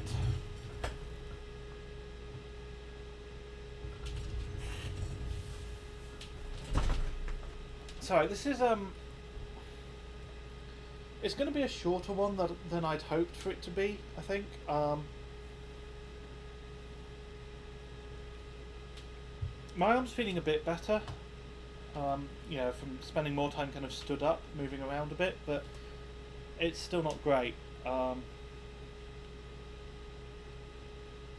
probably the plan is I'm going to run a few benchmarks, take it to about the 2-hour mark. But then probably leave it there once I've run sort of the main benchmarks. I've been having a weird driver issue with this card. So Things that need a valid link. It's saying I have the tessellation disable thing going on, even though I don't, which is really weird. So I can do Firestrike, but I can't do any of the other like modern 3D marks. The older ones don't really work on this system, but I think I can do 03, 05, 06. Vantage I've done. I can do Vantage Extreme, which I'm doing now. I can do 3D Mark 11, and I can do Entry and Extreme for that. And then I can do the Firestrikes as well. So I'll move towards the newer ones first. What I'll do is I'll try and remember to go into the drivers and... Oh, hello. Ugh.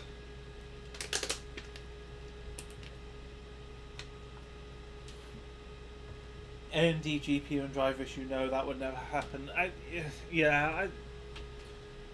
It wouldn't surprise me if it's a system info issue. I'm not sure. It's weird.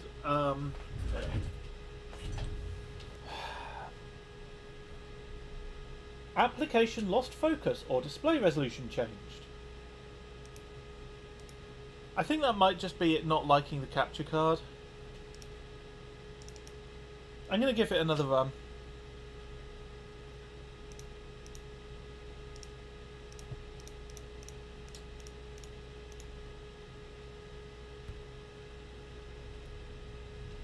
Because I think that was like a random capture card related issue.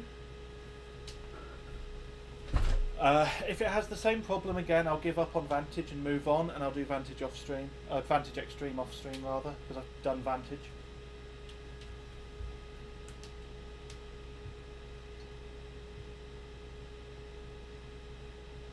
Because, yeah, I mean, there's no point like plugging away at something that's not working. Interestingly, there's definitely some artifacts going on, so I guess it's not as stable, it's not as happy in Extreme as it was in regular Vantage. That or the GPU's degrading a bit, which is not impossible.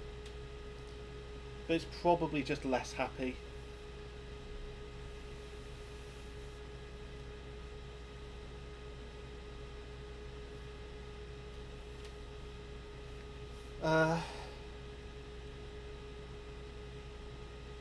Yeah, I guess before I do 11 and Firestrike, I'll have to remember to actually disable TESS. Because if it's going to say that I've got TESS disabled anyway, I may as well actually bloody disable it.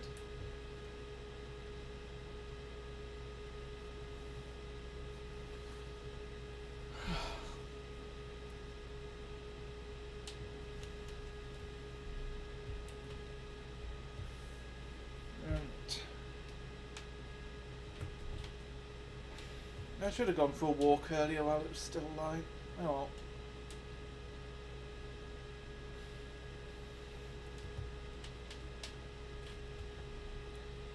It's raining where I've said R is.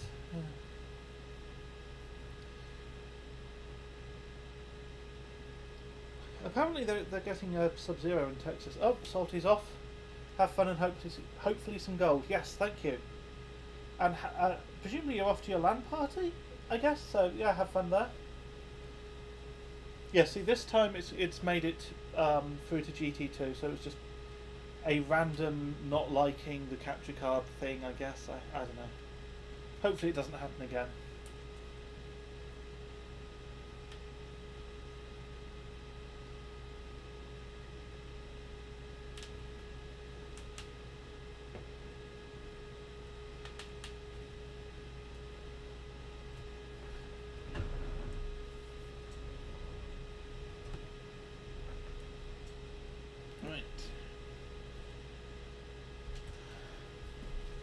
What was I saying? Yeah, a friend of mine in Texas was looking at having a camping trip, and the weather this weekend is like, it's been like 20 degrees, like, you know, t-shirt weather, and it's going to be sub-zero this weekend. Like, in the space of one day, it's going from t-shirt weather to below freezing. It's crazy. I mean, it really does remind you, like, as someone living in Britain, the effect of the Gulf Stream. because we just don't have that kind of swing in weather here.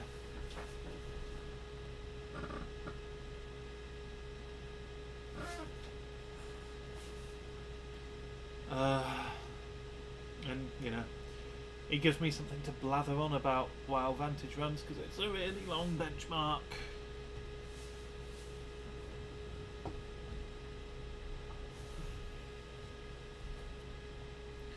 But yeah, the other thing I could do for this card is a memory vault mod, but I don't know. I guess I don't know if Bonaire has the same kind of thing that Cape Verde had. So the Cape Verde chips for the 7750, the 7770, when you have a higher core voltage on those, then you lose memory clock unless you also raise VDDCI, which is like the memory controller voltage. But this is doing a really high memory clock at decent core voltage, so maybe it doesn't have the same issue. So it might just be that for more memory clock I just need more memory voltage, and volt modding memory is actually pretty straightforward.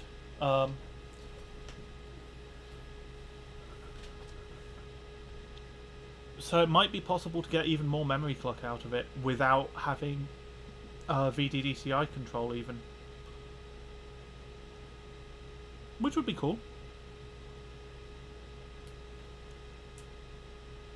It's annoying because like the Hawaii BIOS reader program identifies a VDDCI field in the BIOS, but I tried modifying that and flashing a BIOS with higher VDDCI according to that tool, and it didn't do anything. I measured on a multimeter. This was last stream, I think. Oh shit.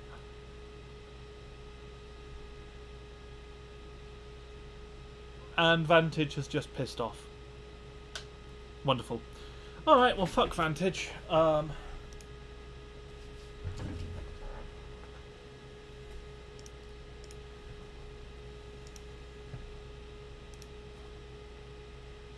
Let's graphics, advanced, tessellation mode, override, maximum level off. Okie dokie.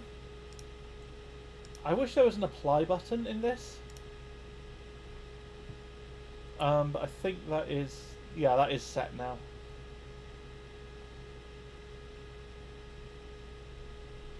I think OpenGL triple buffering can help with some benchmarks. So let's, I guess, allow that.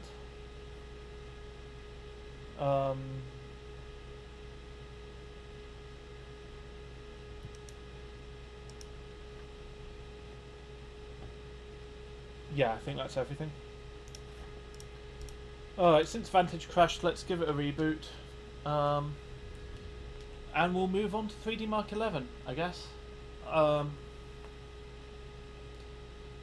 See how that scores.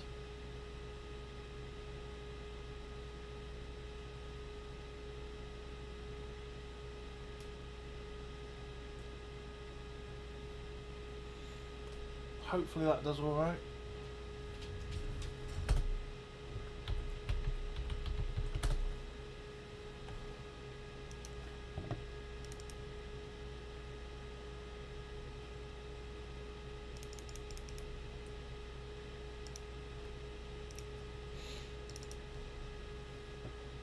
So we were at 7600, 1440, apply.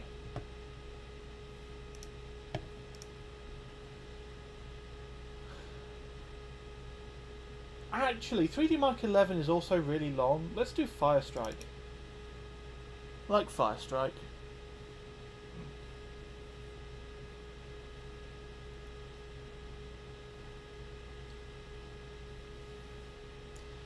Ah yes, the gamer's benchmark.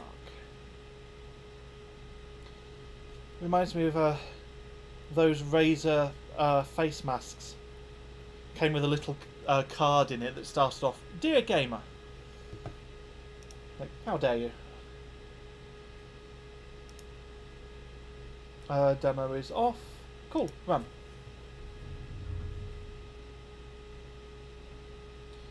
FZR says Fire Strike is my favourite 3D bench for sure. Yep, you and me both. Well, I don't know. I like it a lot. I don't know what my favourite is actually. I think it depends what I've like had a really successful stream with the most recently. Because I have very warm feelings towards 3D Marco 5 right now.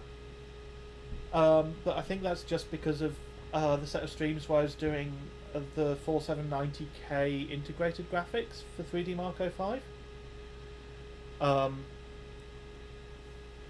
Because that was really fun and really successful. You know, it's always nice when you like get a record and then you actually hold the record against proper competition as well. That's nice. Like, you know, it's easy to get a record. You just find some hardware that no one else has run.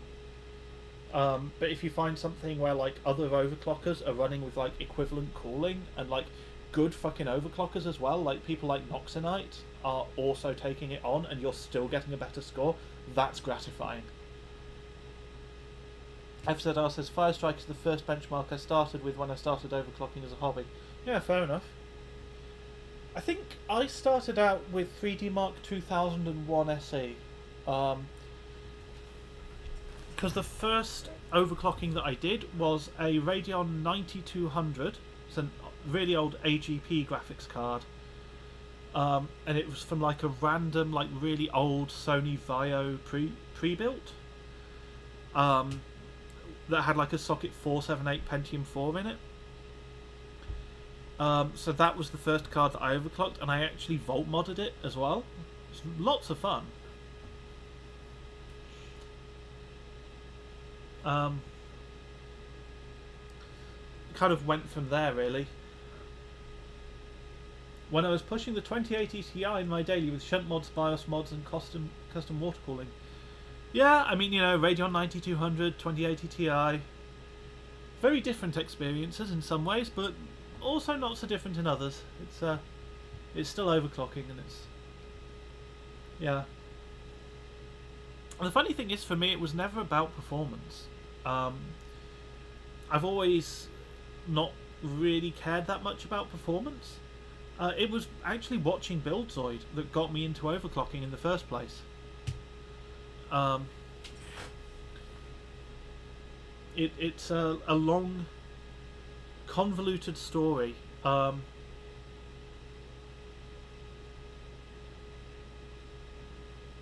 yeah, it was basically built on right. 6,207. Let's see how that compares. So if I pull up the rankings on HardwareBot. 3D Mark, Firestrike. Well, it's not a record. Ah, I'm actually behind Salty. That's a bit annoying.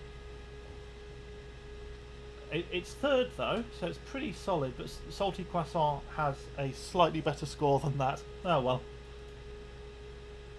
Solid number 3, not too bad.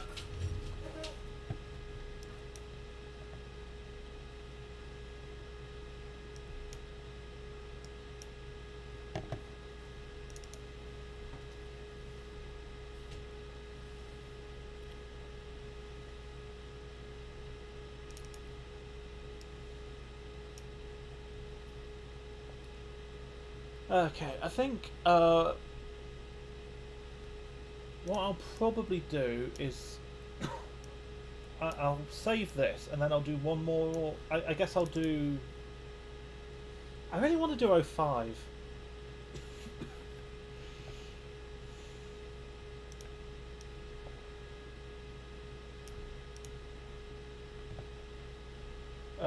Where's my GPU Z-Link gone? Is it under there? Here it is. Right.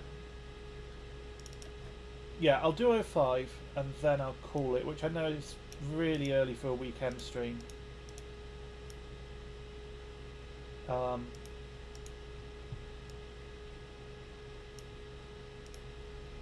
but I just feel like if I'm just sat here scatterbenching anyway, it's not necessarily that interesting.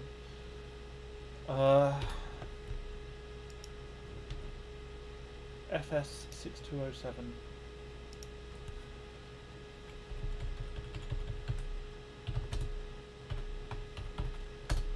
It's annoying because I'm going to have to revisit it.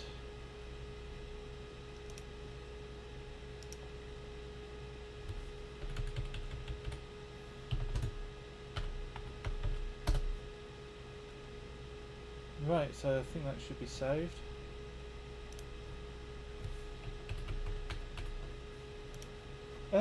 Fuck it, let's do 11. That's the other big one.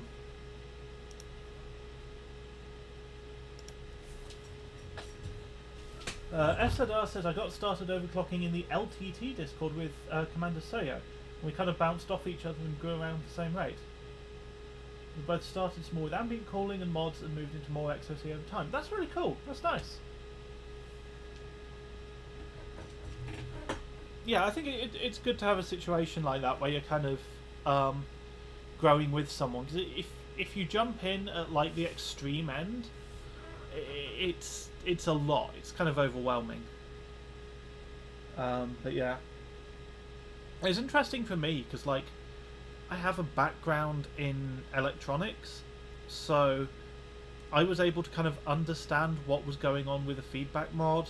And like the first GPU that okay, so I messed with overclocking a GPU that I was running daily like years beforehand, but other than that, like the first GPU that I overclocked, the Radeon 9200, I also modded.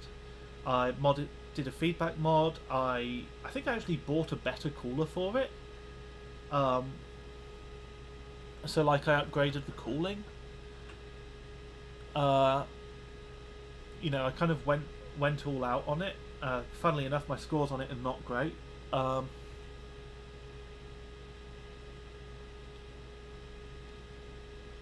But yeah, having a background in electronics meant I already knew what I was doing when it came to things like soldering.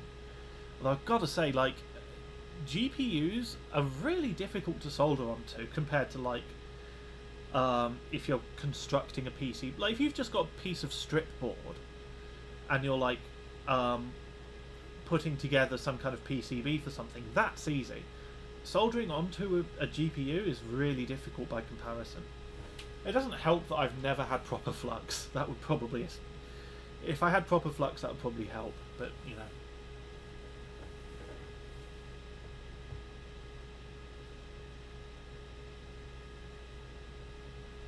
Also, having a good soldering iron, that's really underrated. You need a good soldering iron.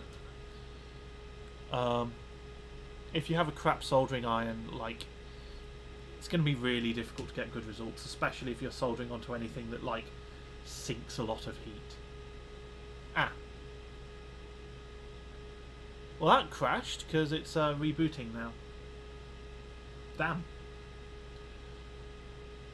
I want to take it past the 2-hour mark, so 3D Mark 05. I'm going to do 05.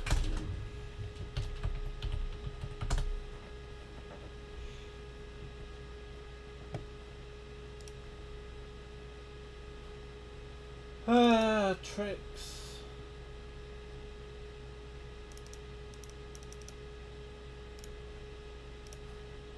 GPU tweak. 7600. 1440. Apply. Close. I have ATI setlog here as well. Let's set that to something a little more aggressive.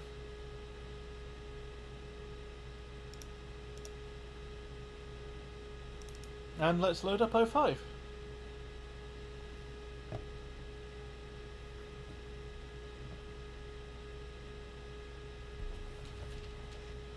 Ooh, and I had better not forget,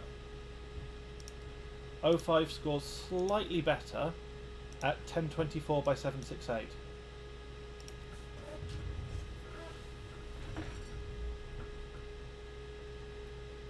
FZR says, only time soldering on a GPU has been easy is with a 150 watt Hako iron.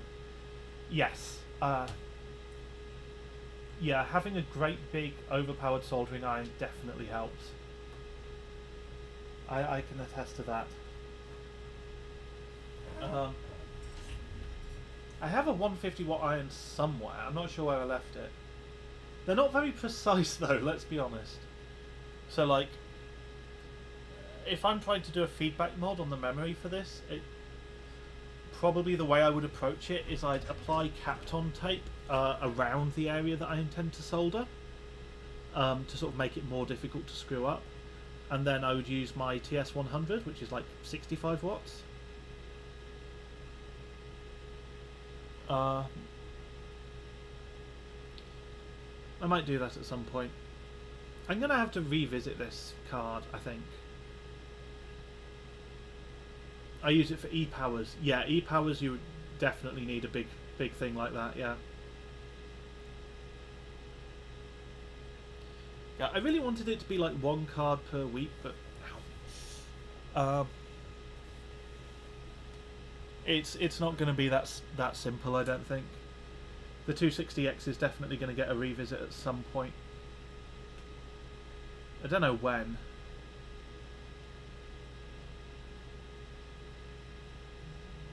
We'll see.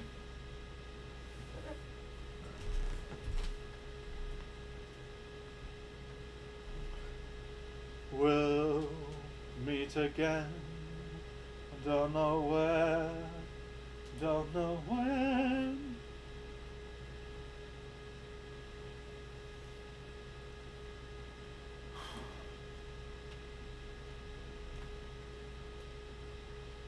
Okay.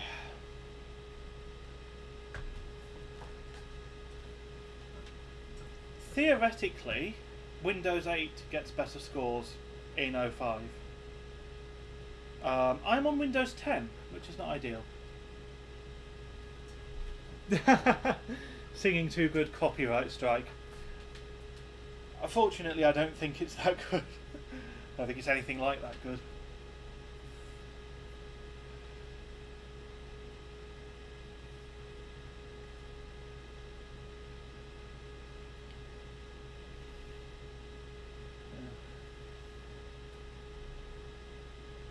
It's getting to that point. Right. One more graphics test, and then with 05, the trick to get the score quicker is you let it keep going into the CPU test, and then you use escape to quit out of the CPU test. Because it doesn't need the CPU test to get a score, and for some reason it takes ages to give you a score if you just run the first three. But if you quit out of the CPU test, you get the score quicker. Leakhoof's told me about that.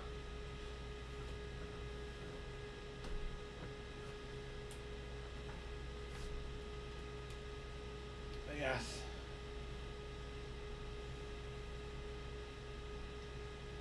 And then I can get back to a more comfortable position or go on a walk or something, I don't know.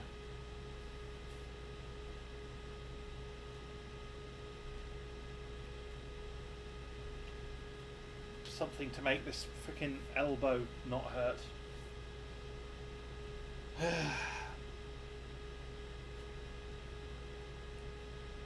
Nearly there now.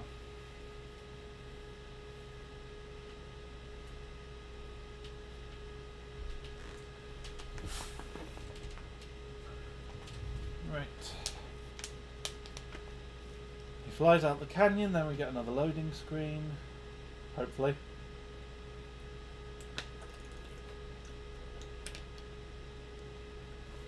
Oh, for the love of God.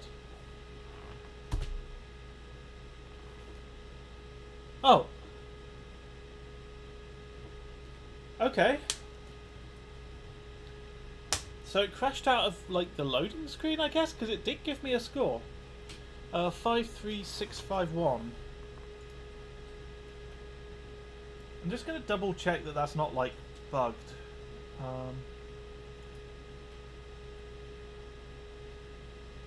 No, that's, it's not out of line with clocks.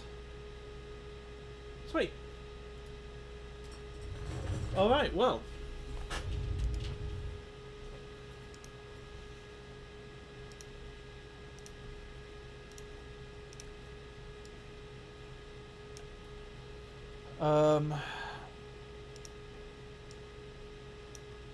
Details.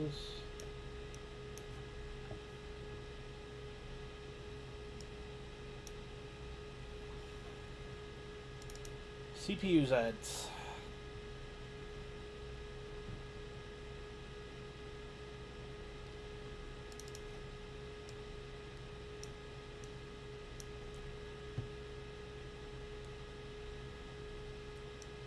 bury our motherboard tab down here.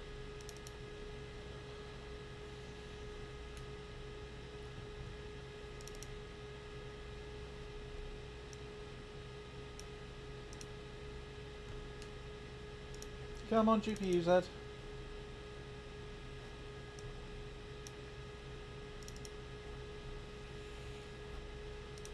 Right, sensors.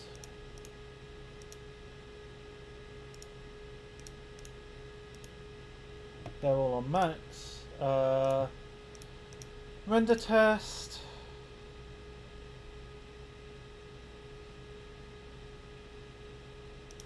All right. Screenshot. Right, what was the score? 53651. 05 53651.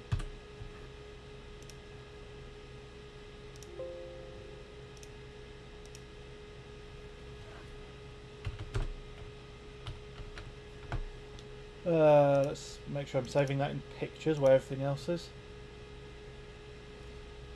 Alright, and that's saved, and I am going to call it there, I'm afraid. I'm sorry it's not a longer one, especially with it being a Saturday, but yeah, my like right elbow and shoulder started playing up like half an hour in, and you know, kind of being sat still and stuck at a desk is not good for it. So yeah, I've pushed it to the 2-hour mark, and I'm going to leave it here. I will upload at some point. I will probably bench sort of the same settings off stream, and then I'm not going to get rid of this card. Eventually, one day, I will revisit this card, and I'll probably revisit with a memory vault mod, and maybe even better cooling as well. We'll see. Because A, I don't have the golds, and B, I think there's definitely room for it. But yeah, for now, thank you for watching, and goodbye.